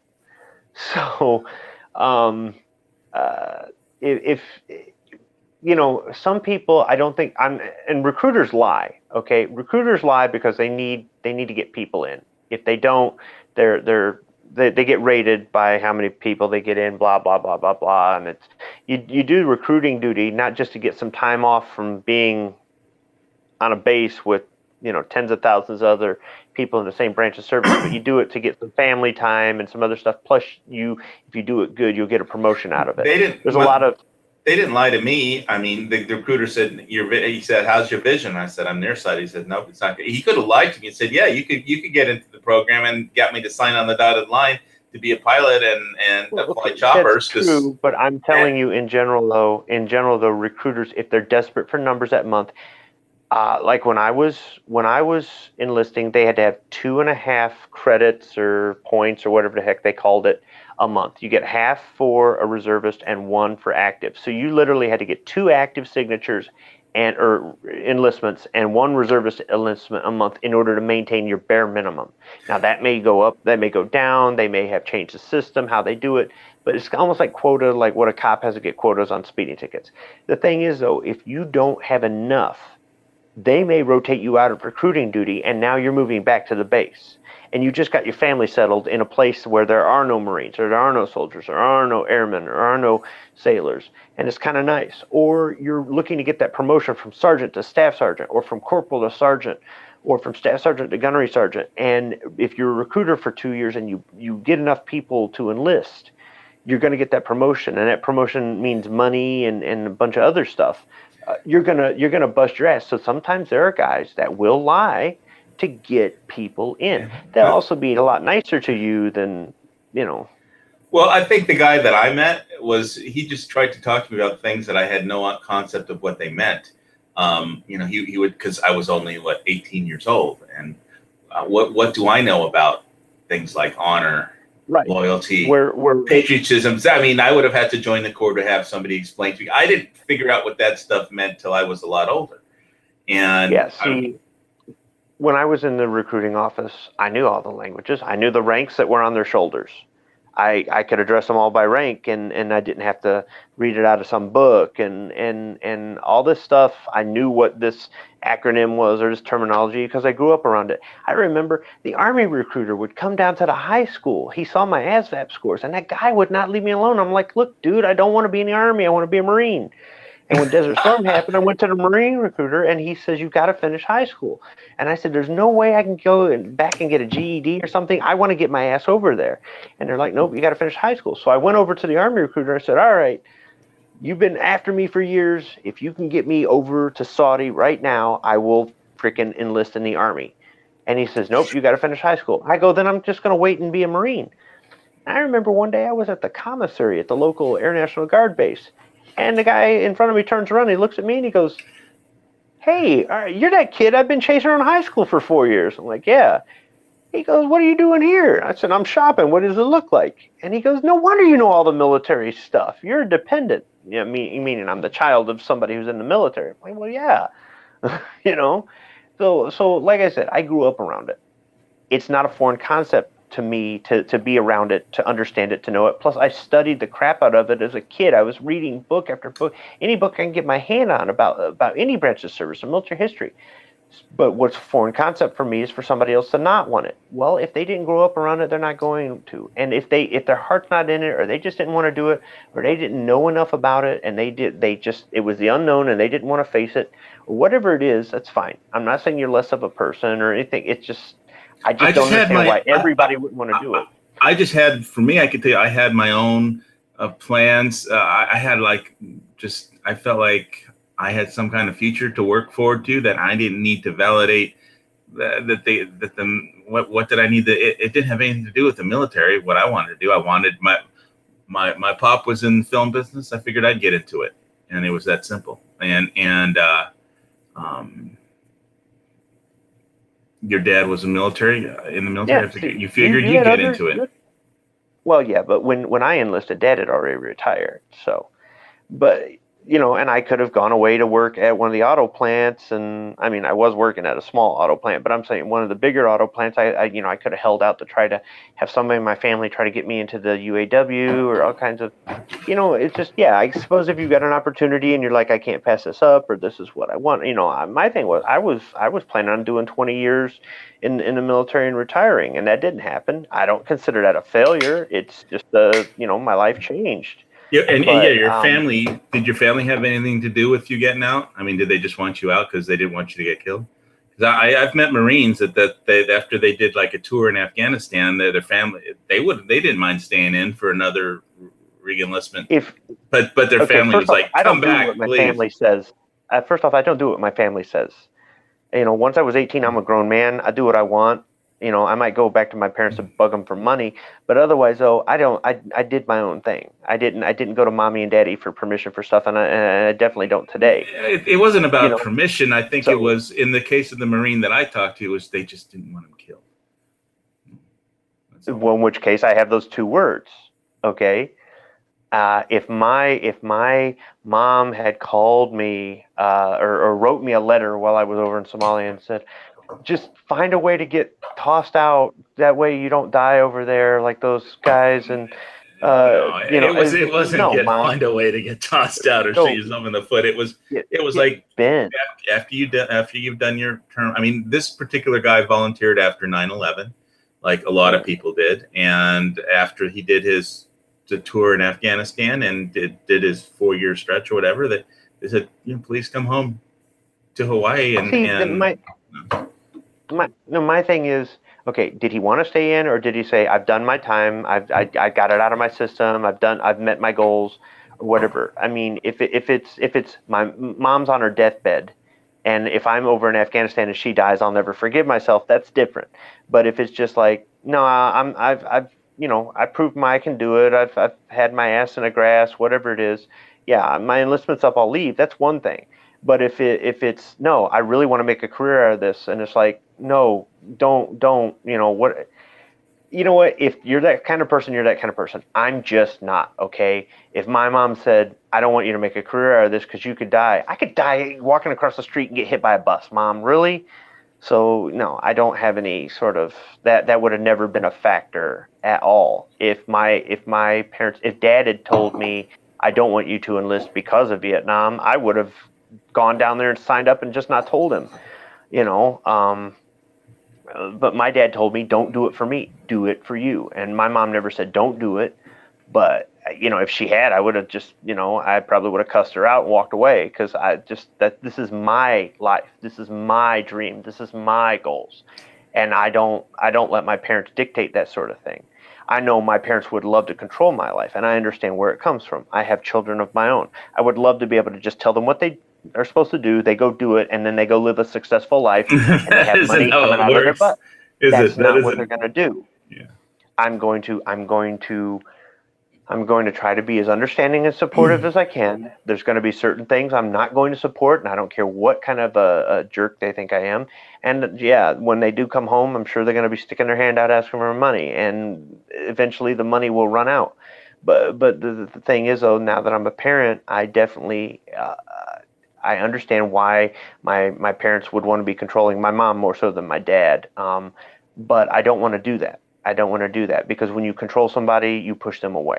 Okay, so I'm going to slightly change this line of discussion just a little, because I got into an interesting conversation with your friend about what you had the wood chopping disagreement, or funny.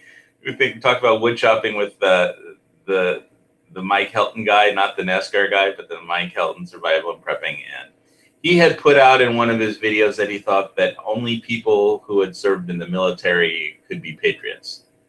I was like, No, I think don't so. believe that. I don't believe Yeah. that.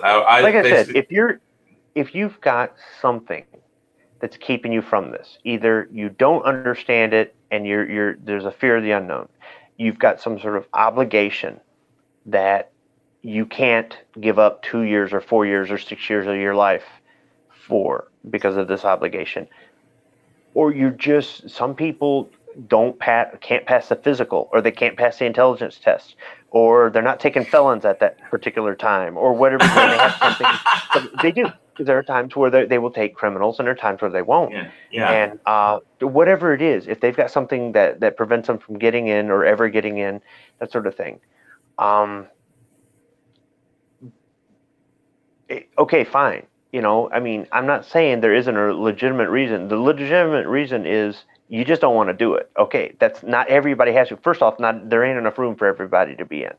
And secondly, some people, it's just not in the cards, whether they're not cut out for it or whether they've got something else going on with their life or they just don't understand it. I'm just saying that it still, to me, it just doesn't make any sense why anybody wouldn't want it. But, I grew up differently. I want to say something nice about Mike Helton, besides that I like his prepping channel. I didn't know this about him, but when we were having this little exchange about patriotism and stuff, he said he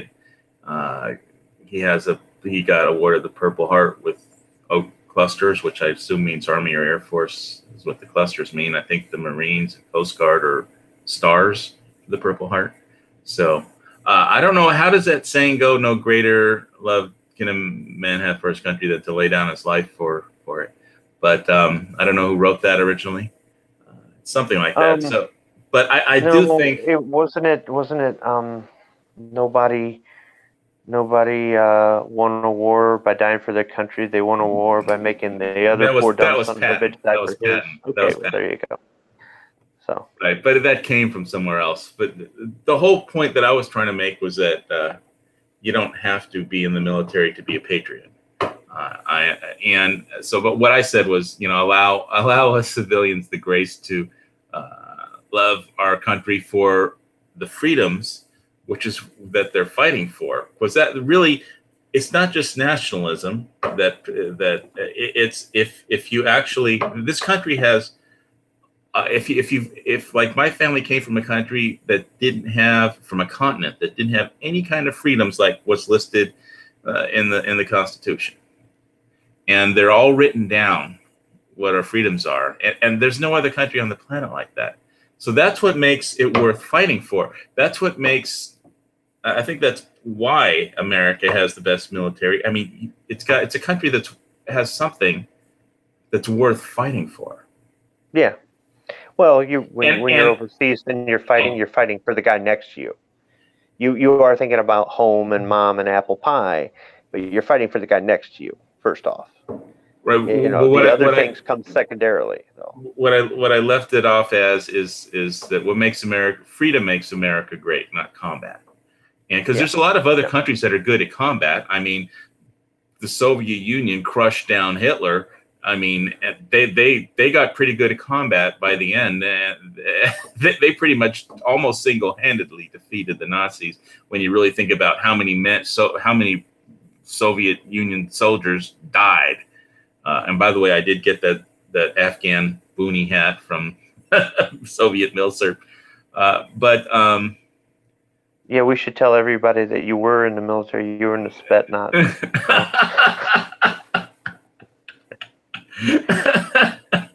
Well, I've got the boonie hat anyway. That's as far as I'll go. I'm not going to say how I got it. Ivan Drago or whatever. FPS Russia. He's more. I don't even have a fake Russian accent. Have a nice day. I need to finish all my chats with "Have a nice day." As always, have a nice day. I did like his minigun video where he did that thing. I don't know. It's like if you're a Terminator, maybe you don't need batteries because you could just plug the minigun power into your personal power cell source. You can plug it into your body somehow. But And obviously a Terminator would be strong enough to carry all the ammo around. But when I hear somebody whine that they want to know what it's like to shoot a full auto, and I say, well, you could have joined the military and shot full auto all you wanted for free, and they say, I don't want to die. It just pisses me off. It pisses me off. But you can go rent that stuff. You can go places and shoot stuff and do stuff. If you want to spend the money and you want to, you know, I was talking with another Marine on Saturday. I was at the Tigers baseball game, and we were sitting there, and he bought me a beer, and we sat down and we were talking, and you know, he kind of had the same story everybody else does. We didn't join because of patriotism, and we joined for other reason, but we became more patriotic when we were in. I don't think it's a necessity to enlist in order to be a patriot, and I don't think that it's for everybody. But it's just it's just a matter of perspective on things. The important thing is that you said it, and you were to the point, and it's probably the best thing. You have no regrets, and that's the most important thing. When I hear somebody say they have a regret over it, I'm thinking you can't roll back the clock. I mean, there are things I can't go back and do, but I can definitely say I did that when I was old enough to, and all the other stuff.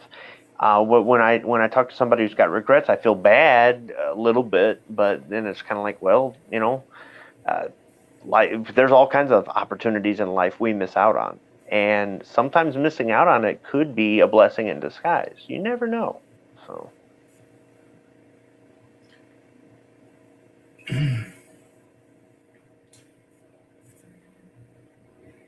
Yeah, it was very interesting.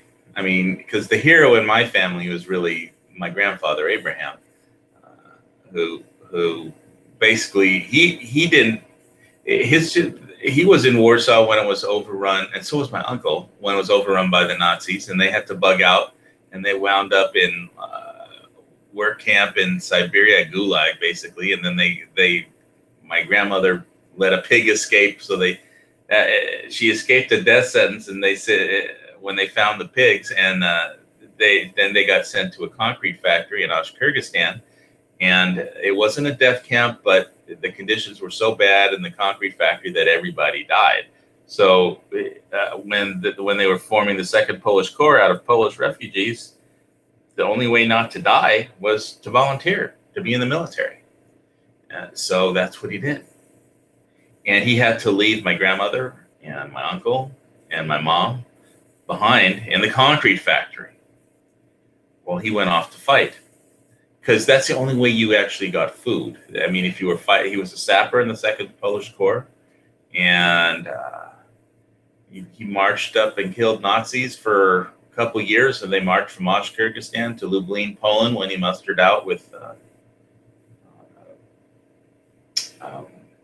malaria and white phosphorus burns to the right side of his face. And so I don't know how many hundreds of Nazis he killed, but he was a sapper, which in the Russian military system is basically like the combat engineers. And you build bridges, you blow up bridges, you build tank traps, you blow up tank traps, and you assault tanks. You know, pretty much blowing up German tanks was something that had to be done. And you risk your life to do it. But that World War II on the Eastern Front was, I don't think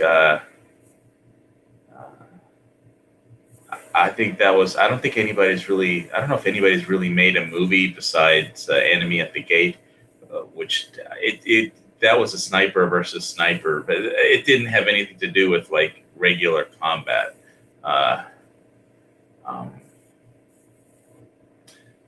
That was about this. The Ed Harris plays the Nazi sniper chief and the famous Russian sniper that was kind of made into a hero. Zaitsev? Yeah, Yuri Zaitsev. And but the regular soldier was just caught up wasn't anything like that. They were just people, refugees and people that, I mean, were basically cannon fodder.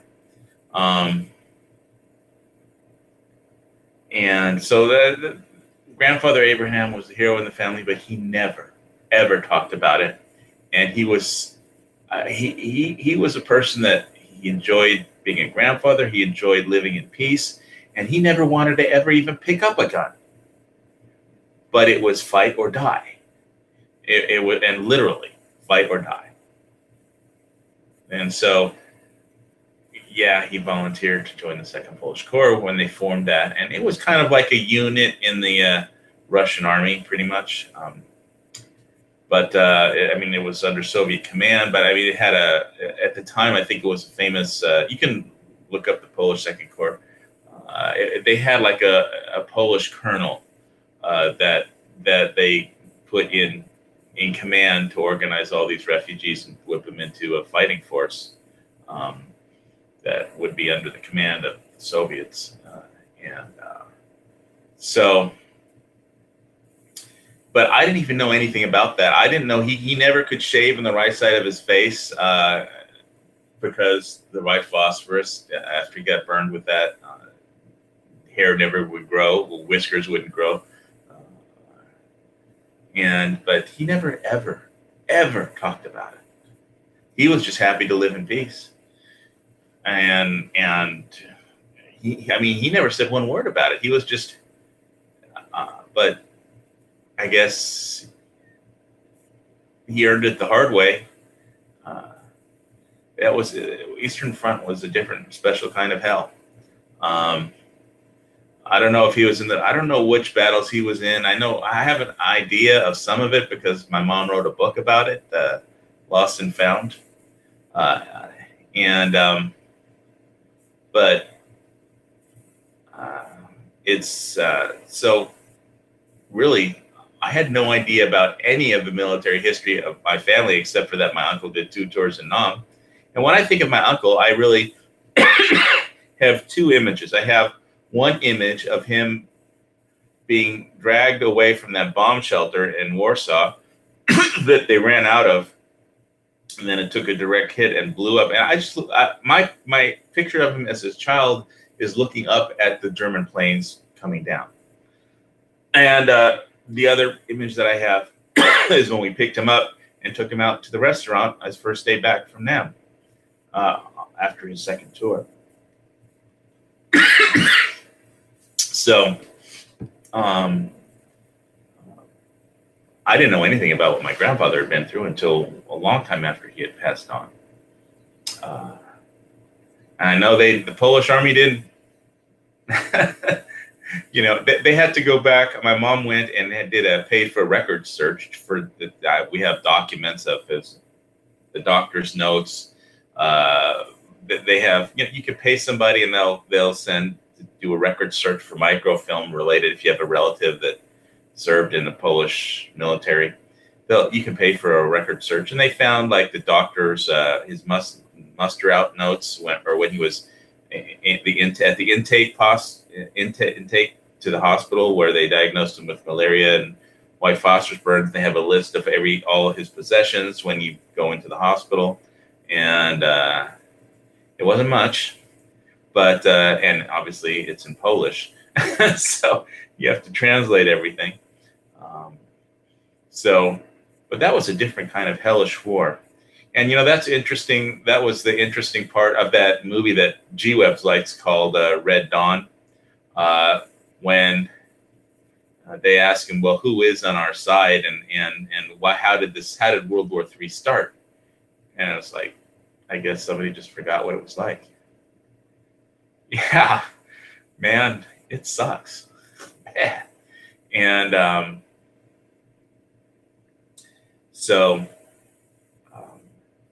but I never really thought about any of this stuff until I was a lot older, because nobody ever talked about it in my family at all. I mean, my dad would have his old stuff from when he was in the army, his like old uniforms around, and he let me wear his like cap or army cap or whatever. but it was, I don't know. We're a very patriotic family, but it's like they didn't want me in the military when I was a kid. They really didn't. So yeah, it did disturb me a little when people thought I was in the military, because it says on my YouTube channel on the about that I never was, and I'm just a civilian. But I hope over the years I've gained enough common sense that I would be useful in the shit hits the fan scenario. Like if I was visiting Dusty and the shit hit the fan, that I would not be completely like dead weight or something.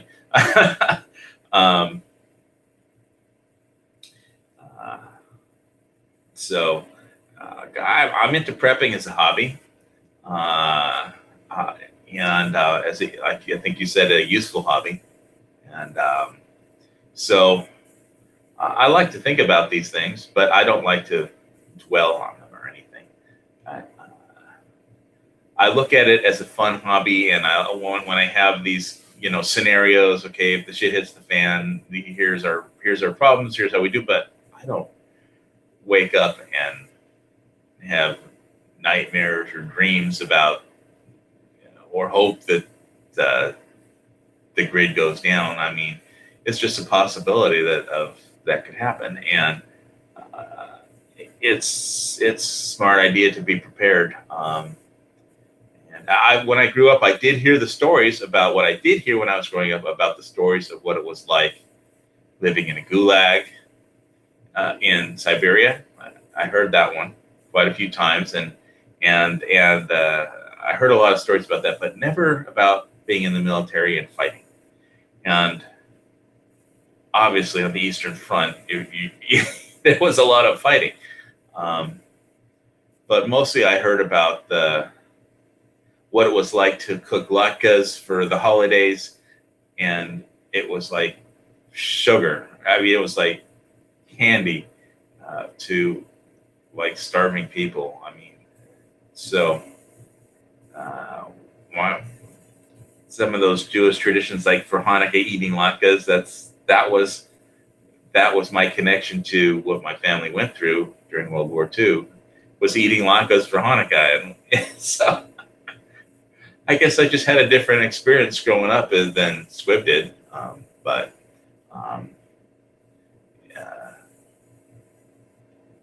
Anyway, so can we get back onto our original topic, which was supposed to be grid down, defending your base? I've given some thought to what it would be like here, living in a condo and with 96 people that are just like 96 units full of people who are just completely unprepared for anything. And that's why I have tiger stripes. So if I feel like I just need to bug out into the jungle, I think that it would be easier to bug out into the jungle. Although I think then to bug out, then have to deal with group dynamics and protect the base like Dusty's farm that could attract. Because I prefer to just be, everybody's, what's interesting is everybody says that, you can't be a lone wolf and survive. And there's a lot of logic to that makes sense. But the main concern that I would have if I was on Dusty's farm and the shit hits the fan would be that, how do you do what you need to do and run that place to produce the food and not like not become a target? So that's why I was thinking about radio traffic, footprint. I liked what you were talking about having a guard tower might attract attention. I mean, you could try to make it not look like a guard tower, but I don't know how you do that. So if you can use existing buildings and make it, but I was thinking that it would have to be, because of how cold it's been in the winters, it would have to be some kind of heating, or at least some kind of electrical supply for a space heater, at least. No, the greatest defense Dusty's place has is its location. Nobody's gonna come out there. I mean, nobody's really gonna come out there. If they're gonna come out there, they're lost. People, seriously, people are going to gravitate towards the population centers. If I was going to forage for supplies, I would go into the city. I wouldn't start trying to raid country homes that are a mile apart or more, and that these people have a lot of guns, and these people know how to get by without electricity or running water, or have, equipment and other things that people in the city don't have. I'm going to go to the city for supplies, and if it's been a year or two, I said, if it's been a year or so since grid down and we're growing crops manually, it's a pain in the butt, and we've got a surplus and we know that there's a central place where we can take them to trade, barter for something else. If we have to somehow or another, I don't know, hook a horse up to a cart and haul this stuff out to the city, and we have to protect it all the way there, and then once we get there, we have to protect it while we barter or whatever it is, and protect ourselves on the way back. There could be people that could follow us, and there. But in general, though, his location is so far away from any major city, and I was talking about walking the railroad tracks to get there. Well, I checked. Nope, if I follow the railroad tracks, they will not take me there. They go into the city. They don't go towards this place. There might be a railroad that runs through the nearest town, which is still a long ways away, but I would actually have to walk the highway west of here to get to a railroad spur that would get me down to his place.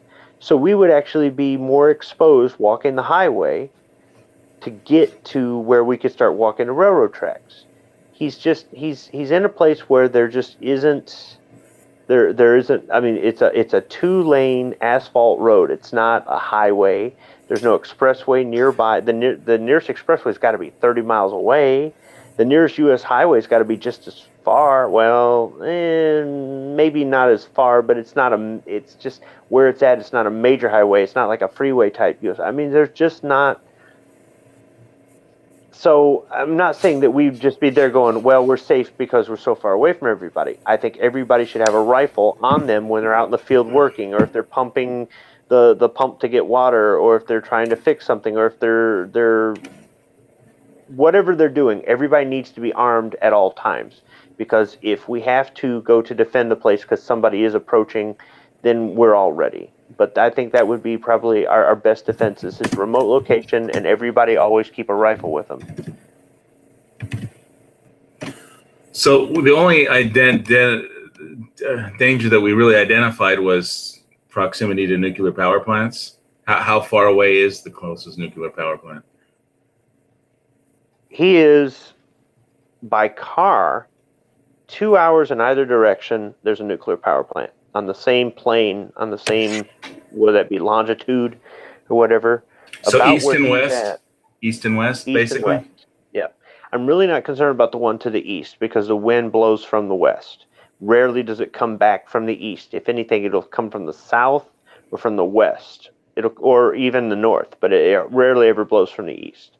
So the one that's 2 hours west by car, that would be a concern, yes. And the scary thing about that is, like, there's almost nothing you can do to protect yourself. Oh, here's another thing I thought about. So he's got buildings and stuff and on his property and farmland.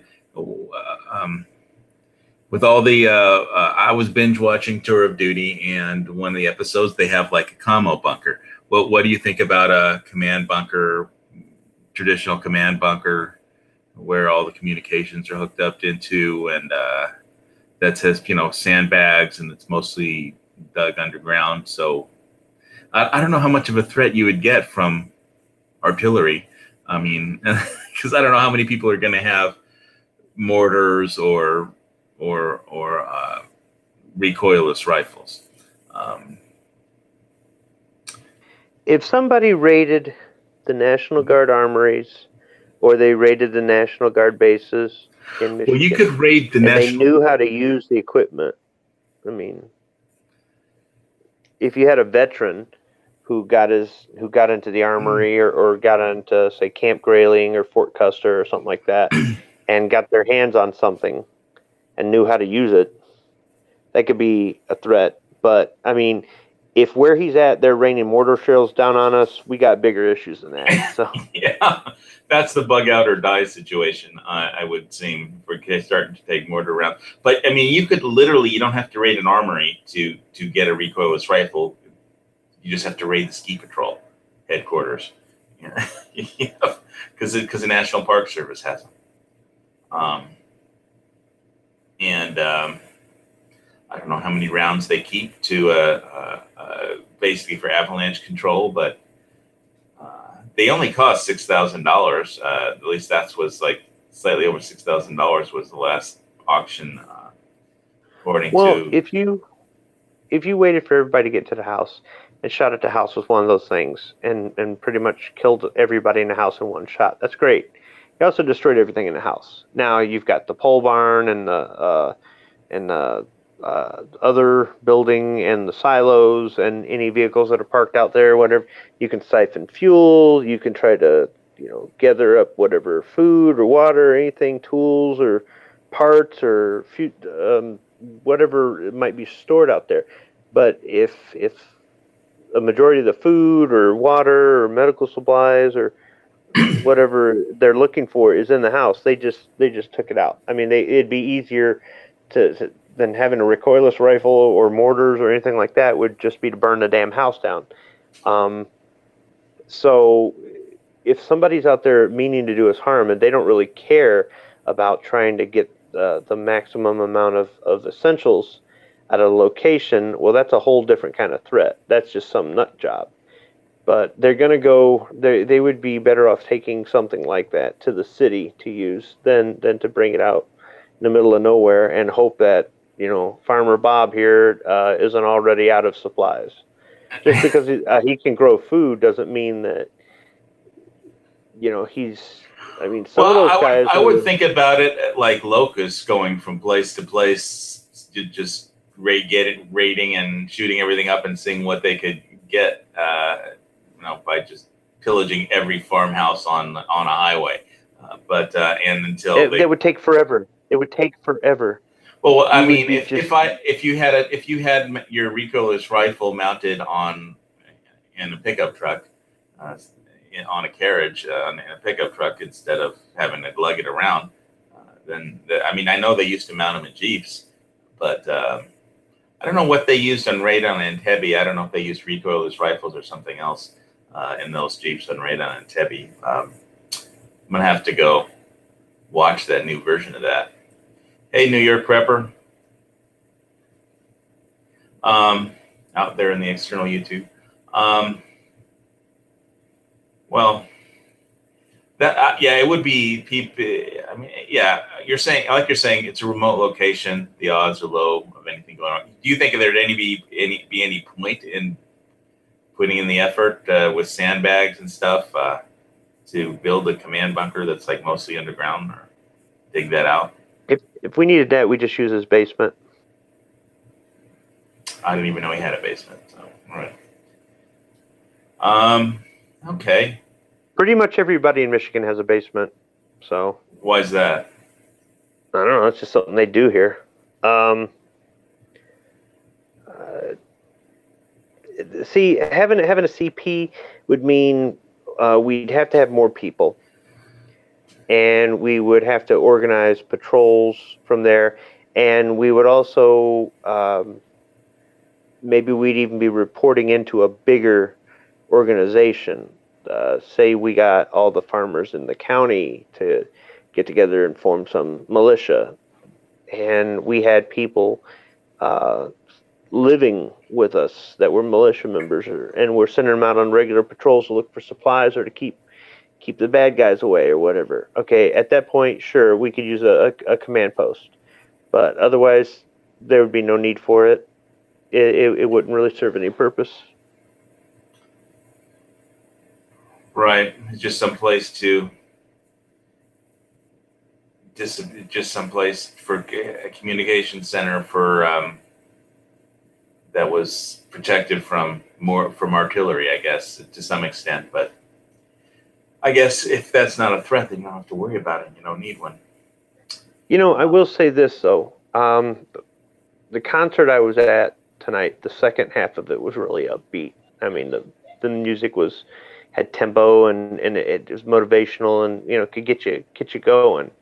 So I could really see how that guy playing the guitar with the fire shooting out of it in Mad Max would come in handy during battle. So. Okay, that's my job. I want one of those. It was a flamethrower with a guitar attached to it. It wasn't a guitar flamethrower. Well, I'm glad we got to Mad Max. Yeah, it's like I would say that a loudspeaker with music would be great because they could play some tunes on. But that would definitely draw attention if you were blasting music and the grid's down, and you would definitely know that you had power, food, and supplies if you're like, you know, playing Jimi Hendrix like through the loudspeaker system. I would say that also it might be if you could manage electricity, it would be nice to be able to if you had any kind of optics that were working for night, that if you saw trespassers, that you could turn on floodlights and hit them with the floodlights and say, get the hell out, over a loudspeaker. But I don't know. What else should we do on Dusty's farm if the shit hits the fan besides plant vegetables? I mean, he could use some alternative energy. So if there's something I can salvage from another place and bring it back, some alternative energy would be nice. Well, I imagine that's going to be one of the first things looted is like solar panels and windmills. Yeah. And another thing too is for our group, for those with little experience with firearms or just trying to keep people proficient, even if him and I were able to crank out enough shells that we could not only protect the place and have a good stockpile, but we've got enough for training and practice. It's going to make noise. Now, it's only going to travel so far out there with all the trees and whatnot. So maybe anybody within so many miles might hear the repeated gunfire all day. But the people in the town, the people up on the highway, they're way too far away to hear that. So we could do training drills and have practice on a regular basis to get everybody up to speed and keep them up to speed. But if there was somebody that happened to be a few miles away and kept hearing this noise, they'd know to hone in on us. Well, we could blast the music to cover up the gunfire, but I mean, either way. See, I thought you were going to say get suppressors, but okay, sure. Wow, you know, you're going to get to get suppressors.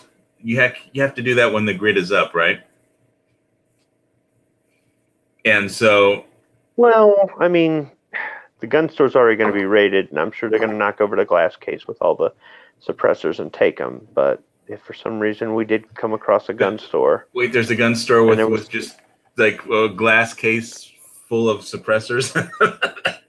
Oh yeah. All right. Oh yeah. Yeah, New York Prepper is saying reconnaissance patrols would be needed, even long-range patrols to gather intel. Well, we were talking earlier in the chat about you know, kind of measuring what you gain by going in versus what you lose, which is what you lose is you leaving your base unguarded if you have to go on long-range patrols. Because like the thing about Dusty's farm is he can store a lot of supplies there. And if everybody's going to bring all their supplies and concentrate at Dusty's place, then do you really want to leave all those supplies with just like one person guarding them while everybody else goes looking around to see what's out there?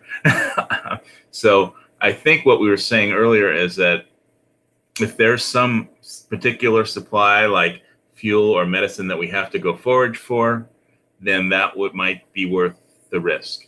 And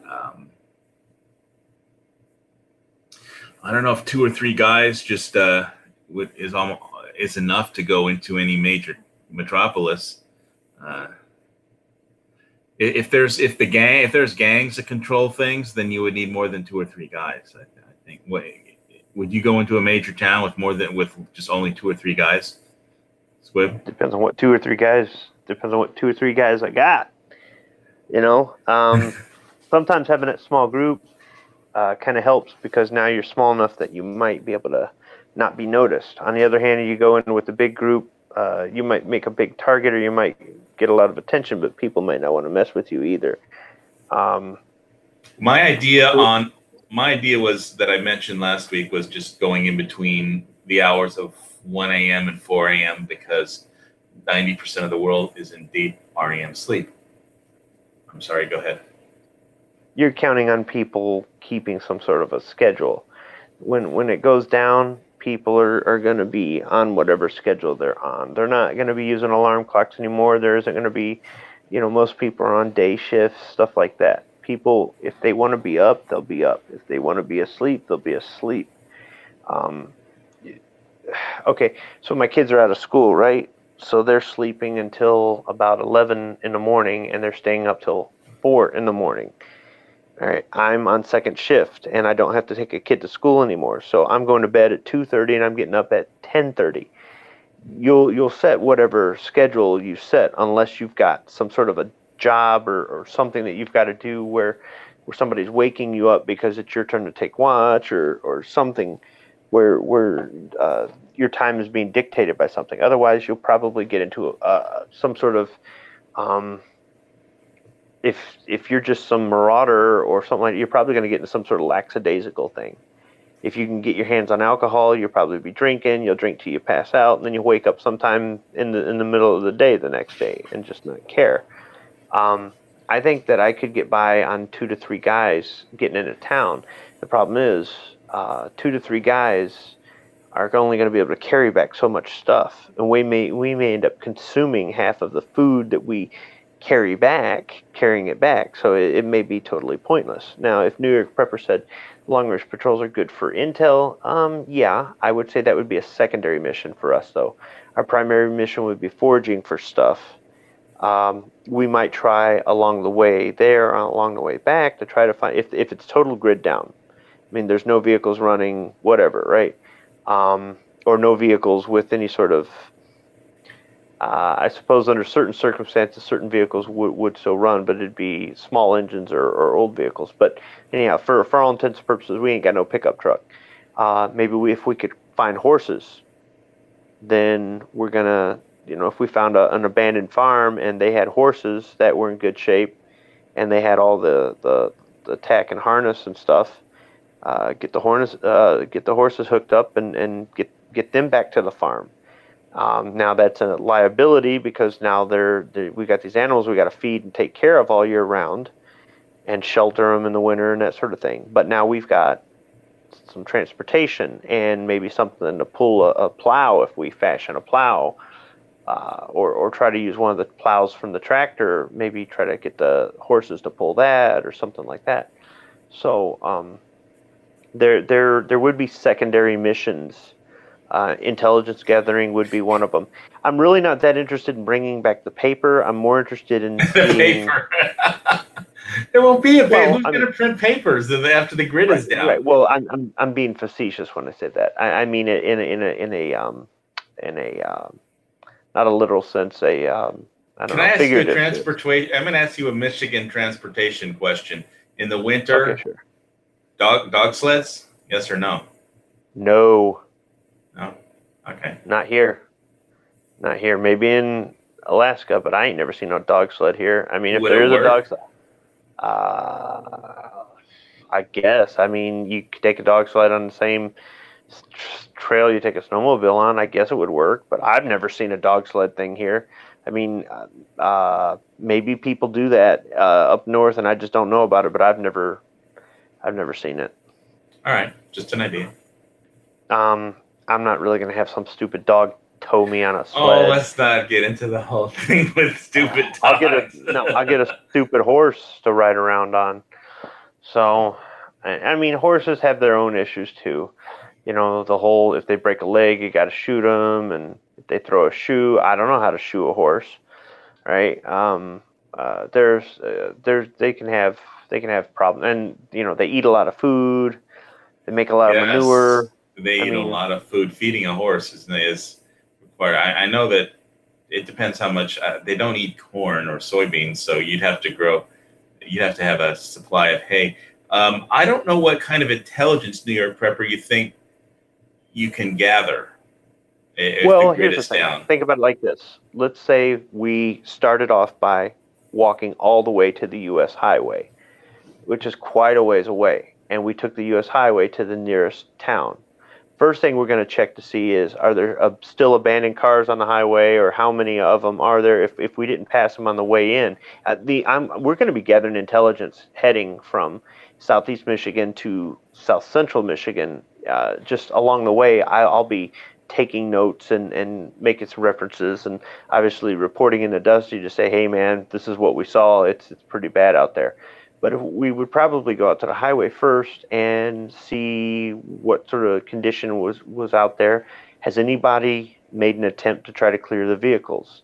Has anybody set up some sort of roadblock where they're not letting anybody by? And who's manning this roadblock? Is it the military, or is it some roving gang of, I don't know, misguided farmers or something?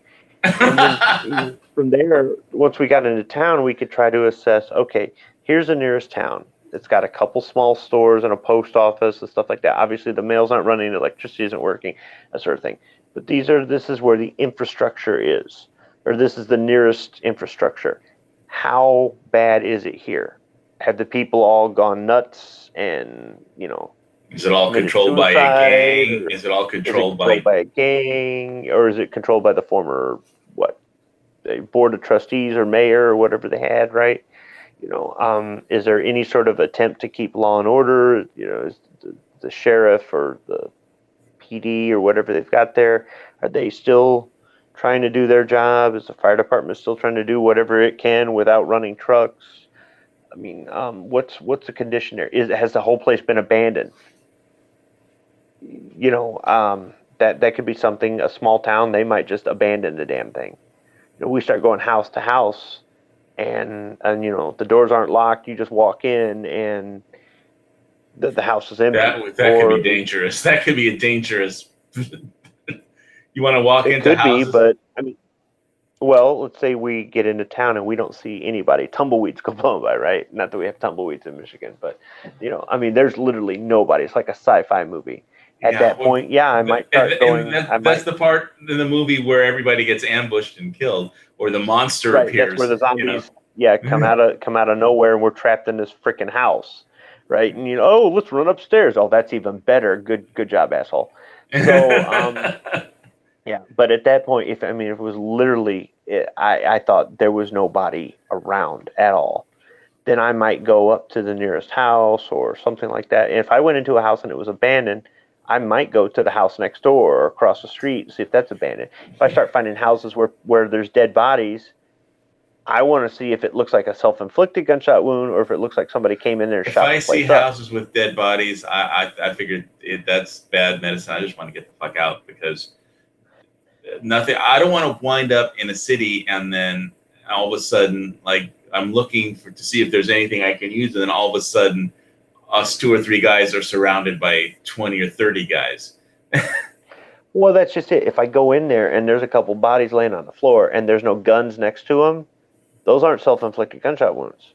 But if there's a couple bodies laying on the floor and, you know, Hitler over there's got a PP and Ava's got a PPK, then I know that they committed suicide because they thought they had no other way out. So, yeah, if I start finding bodies in houses with that have been, you know, stabbed or shot, and there's no evidence that they did it to themselves, I'm going to be like, we need to get the F out of here. Yeah.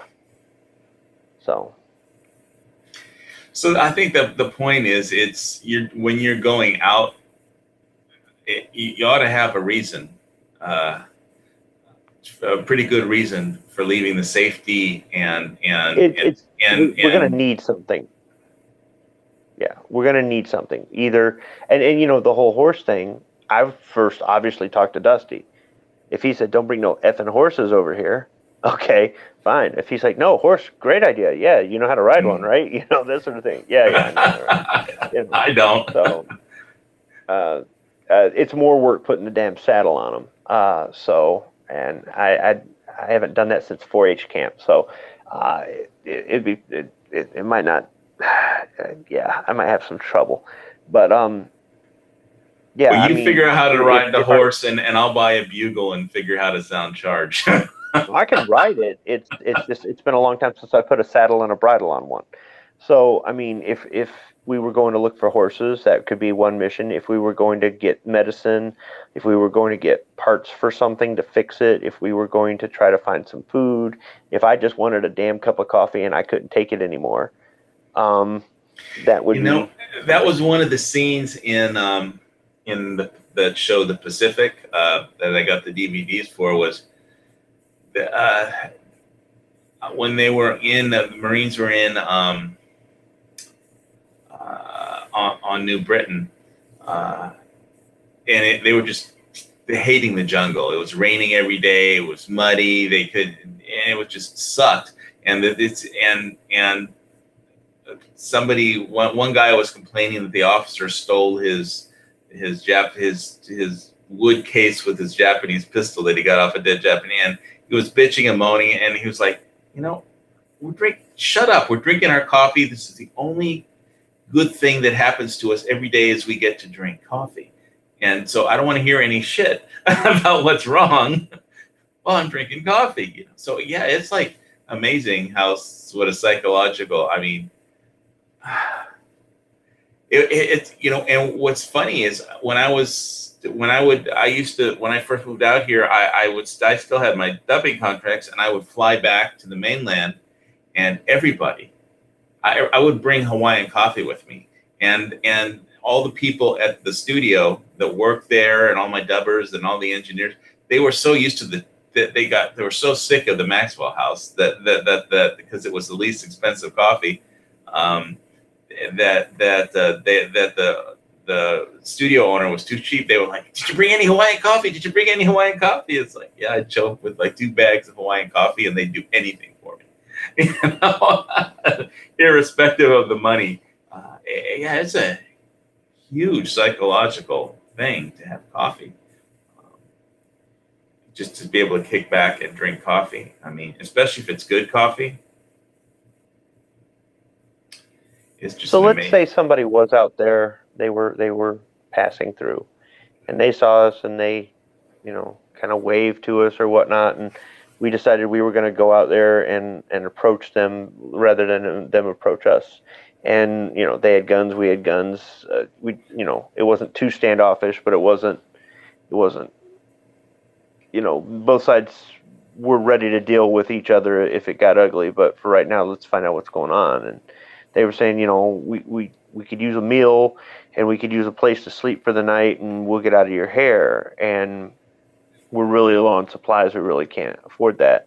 And if they said, well, we've got coffee, I'd be like, man, they got coffee. It'd be like, if you share your coffee, we'll share some food, and we'll probably have somebody watch them all night so they don't pull some crap, or have 2 people watching them, double up our, whatever it is. But yeah, if somebody was passing through and they had coffee and we didn't, that might be enough to get them to stay. And it might also work out in our favor. Let's say we pressed on and we decided to go really far out and get to one of the major cities, and we got our hands on some coffee. And on the way back, we needed a place to stay. And, we made contact with a farmer, and they're like, man, I'd kill for a cup of coffee right now. And I handed them a tin of coffee and said, here, you can have some of the coffee that might be enough to make an ally. You never know. They might be hours away, but we'll fight for coffee. Hell yeah, we will. But I mean, it's simple things like that could be, if you get chocolate's a really good barter item. But yes, for us to expend the resources to go out that far on foot, I don't. Intel would probably be the last thing, but it would be something Well, that we could get. At some point, after a certain amount of time, you're going to want to try and get some idea of what the hell is going on, if the country's going to get back up, if there's going to be any grid up anytime soon. You're going to want to know what's going on after a year on the farm. I mean, you know, I mean, and you aren't going to find it out if you have a working radio. I assume if you have a working radio that wasn't taken out by an EMP and the grid comes back up, then you'll be able to maybe pick something up on the radio. But there's going to be limited ways if the internet is down, and I mean maybe the radio.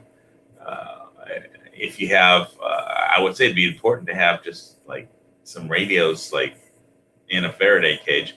So when the grid comes back up, you could get some intel without having to hike 100 miles around to try and find out what the fuck is going on. Because if you don't, you're going to need to know at some point after a year or two, if with the grid down, like what the hell's going on on this planet. You know, well, let's say we didn't have that stuff in a Faraday cage, but Dusty said, I know a guy who is more into prepping, or he's more into radio stuff, or I bet you he's got something. We might make it a mission to hike to his place and, you know, find out if he's found anything over whatever radio equipment he's got that's survived, or even if he did keep some of it where it would be protected. That might be a patrol.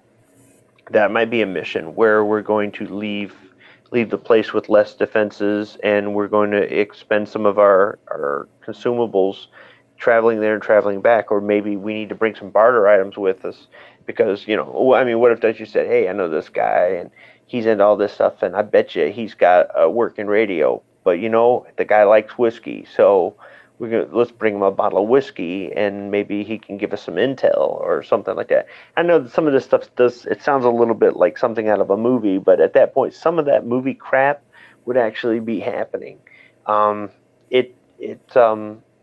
It's a decent barter item to have. Whiskey is my favorite prep, but yeah. Well, I mean, yeah, it is, and it's a good barter item to have. Because especially in the end times, people are going to want to forget that we're in some sort of grid down situation, or it's the end of the world, or it's the apocalypse, or the zombie apocalypse, or there's the pandemic, or whatever it is. Apparently, the Democrats think that's what's happening with this new Supreme Court nominee. But anyway, I digress.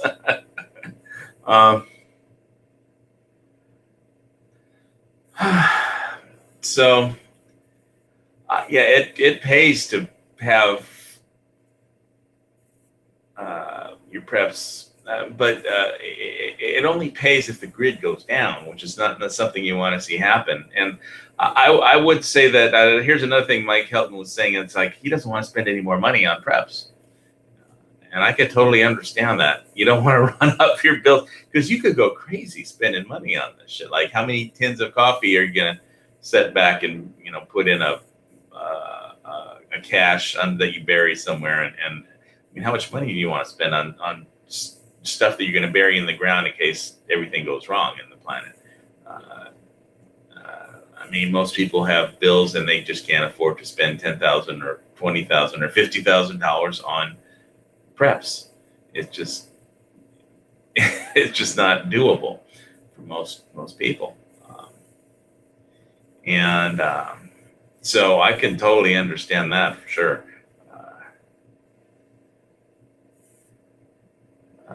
Okay, I just pulled the Valley Girl thing for sure. But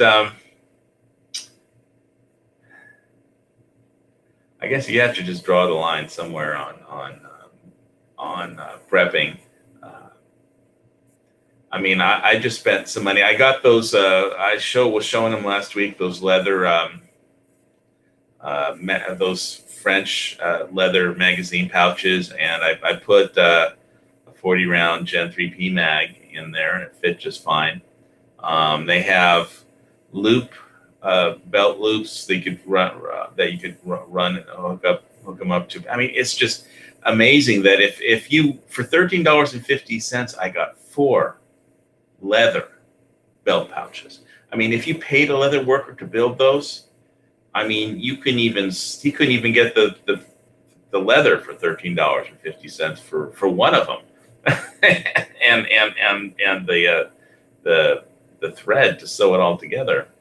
So I just sometimes you get amazing deals on Milsurp. So that I couldn't pass up on, but it's like you can go crazy and spend way too much money than you should on preps. So I definitely try and keep that in mind. I don't want to spend a small fortune on preps, especially since if I have to bug out, I won't be able to take them all with me. But I'm pretty much like everybody else.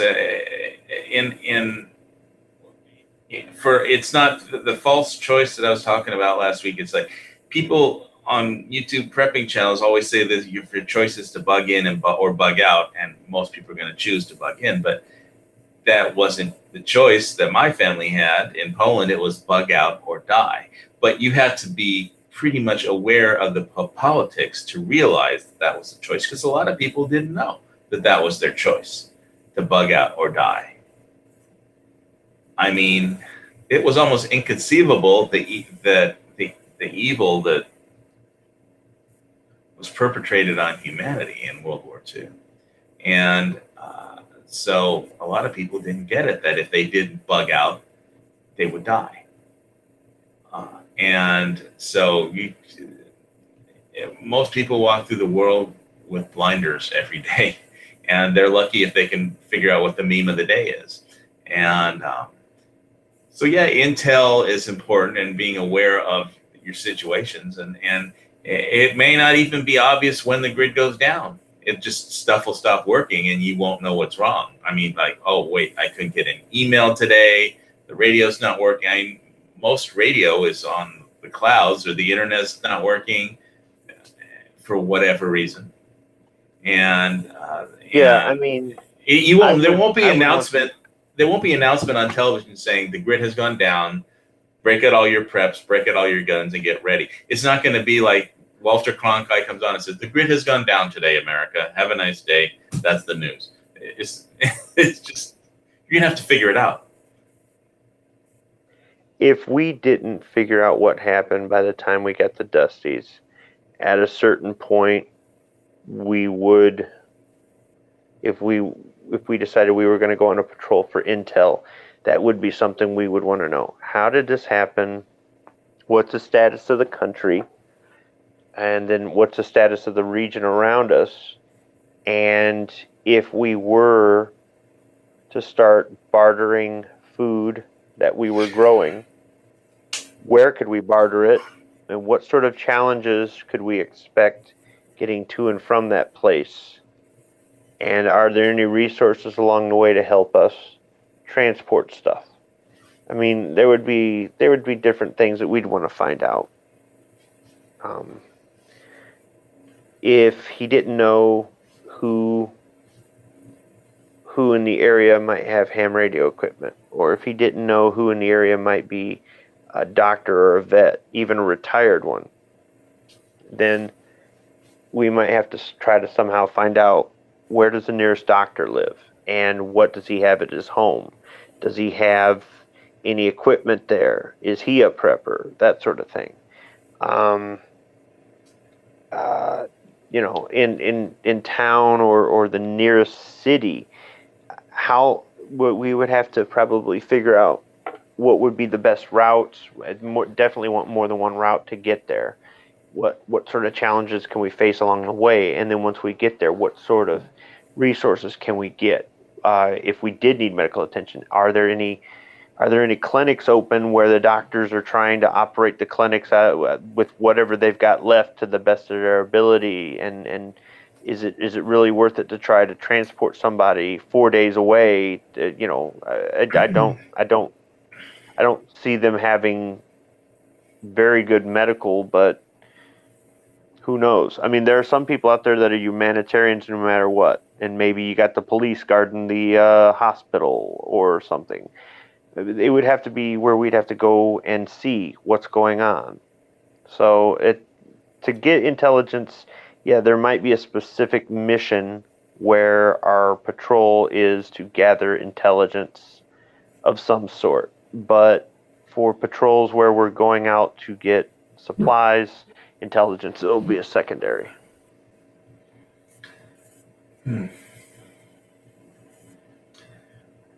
Well, okay, the good news is that the grid is still up as far as I can tell today. And I hope that in the battle over the Supreme Court nominee, the grid doesn't go down. Because I know that the Dems are all going nuts. So, including the minority leader of the Senate and the minority leader of the House. So, I just hope it all remains peaceful and we make it through the next election cycle and nothing terrible happens. The only thing that I would say is if the grid goes down, try and keep in mind that just because there's no rule of law, that doesn't mean there won't be any consequences to any action that you take. I mean, first one will be you have to live with it. Whatever you do, you're going to have to live with it. So just because there's no cop looking over your shoulder and no judge is going to no working court system or something if the grid goes down, that doesn't mean you should just automatically on the first day throw all your ethics out the window and lose your moral compass until the whole grid comes back up. I mean, I'm not saying that you can't make rational decisions, but I'm just saying if you've got a rifle, it doesn't just have a barrel and a muzzle. It's also got a buttstock. So, and I know you know how to use it, Squib, right? So it's got two ends, so figure out which end you want to use. And I'd say go take it as easy as you can. Both. Yeah. Yeah. Just take it easy as long as you can. And don't get trigger happy on the first day because you're going to need the ammo later on probably. But whatever you do, you're going to have to live with it for the rest of your life. And when the grid comes back up, you don't want to be waking up every day having nightmares about what it was like when the grid went down. You're going to probably be able to want to forget about it and move on to regular, normal, some kind of normal life after it's over. So hopefully things don't get too dark because the darkness will usually pass after a time. It becomes different. If it becomes difficult, if it goes like, if it's different, if it's like 1 month, 1 year, or 10 years, it gets different. But I think it still all applies. So just think about what you're doing before you do it. And don't, what was that line? I really like that line from Braveheart, where his Uncle Argyle says, before I teach you how to use your sword, he points to his head and said, I'm going to teach you first to learn to use your brain, before you kick your brain into gear before you start getting too trigger happy. And hopefully you can get through it without any combat, because combat is dangerous. And you never know what the blowback will be. Anyway, I think, did we cover everything that we need to in the show? Or I know Dusty didn't make it. He said he was going to try, but I guess stuff happens in life. What's interesting for me is that I think I'd be okay on guard duty because I have sleep apnea. And if I fell asleep, I would just automatically wake up when I started snoring. So... all right, you be on guard duty.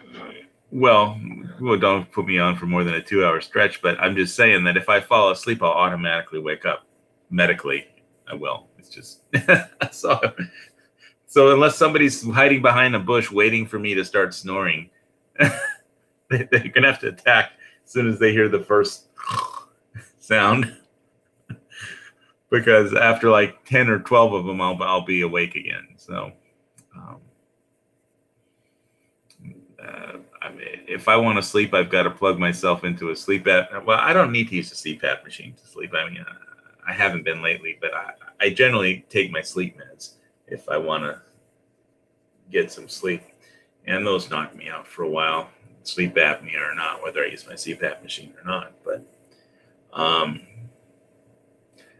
so anyway, okay, well, I'm going to call this show a wrap, and I don't know if we're ready for the grid down, but at least we talked about it. Command bunker, no. Berm, maybe. I don't know. You didn't seem too thrilled with the berm idea. I like the idea of fencing perimeters and an interior fence to basically, the object is not to make an impassable barrier, but to just slow down somebody so they aren't moving when you draw down on them. Go put them in your sights. But I don't know. I think we covered most everything that I could think of for grid down defense. Stay alive, survive, be prepared, and enjoy life while the grid is up. Enjoy walking in the sunshine. It's a beautiful world. All right. Hawaii Volcano Squad, see you next week. Find my way to the terminate button.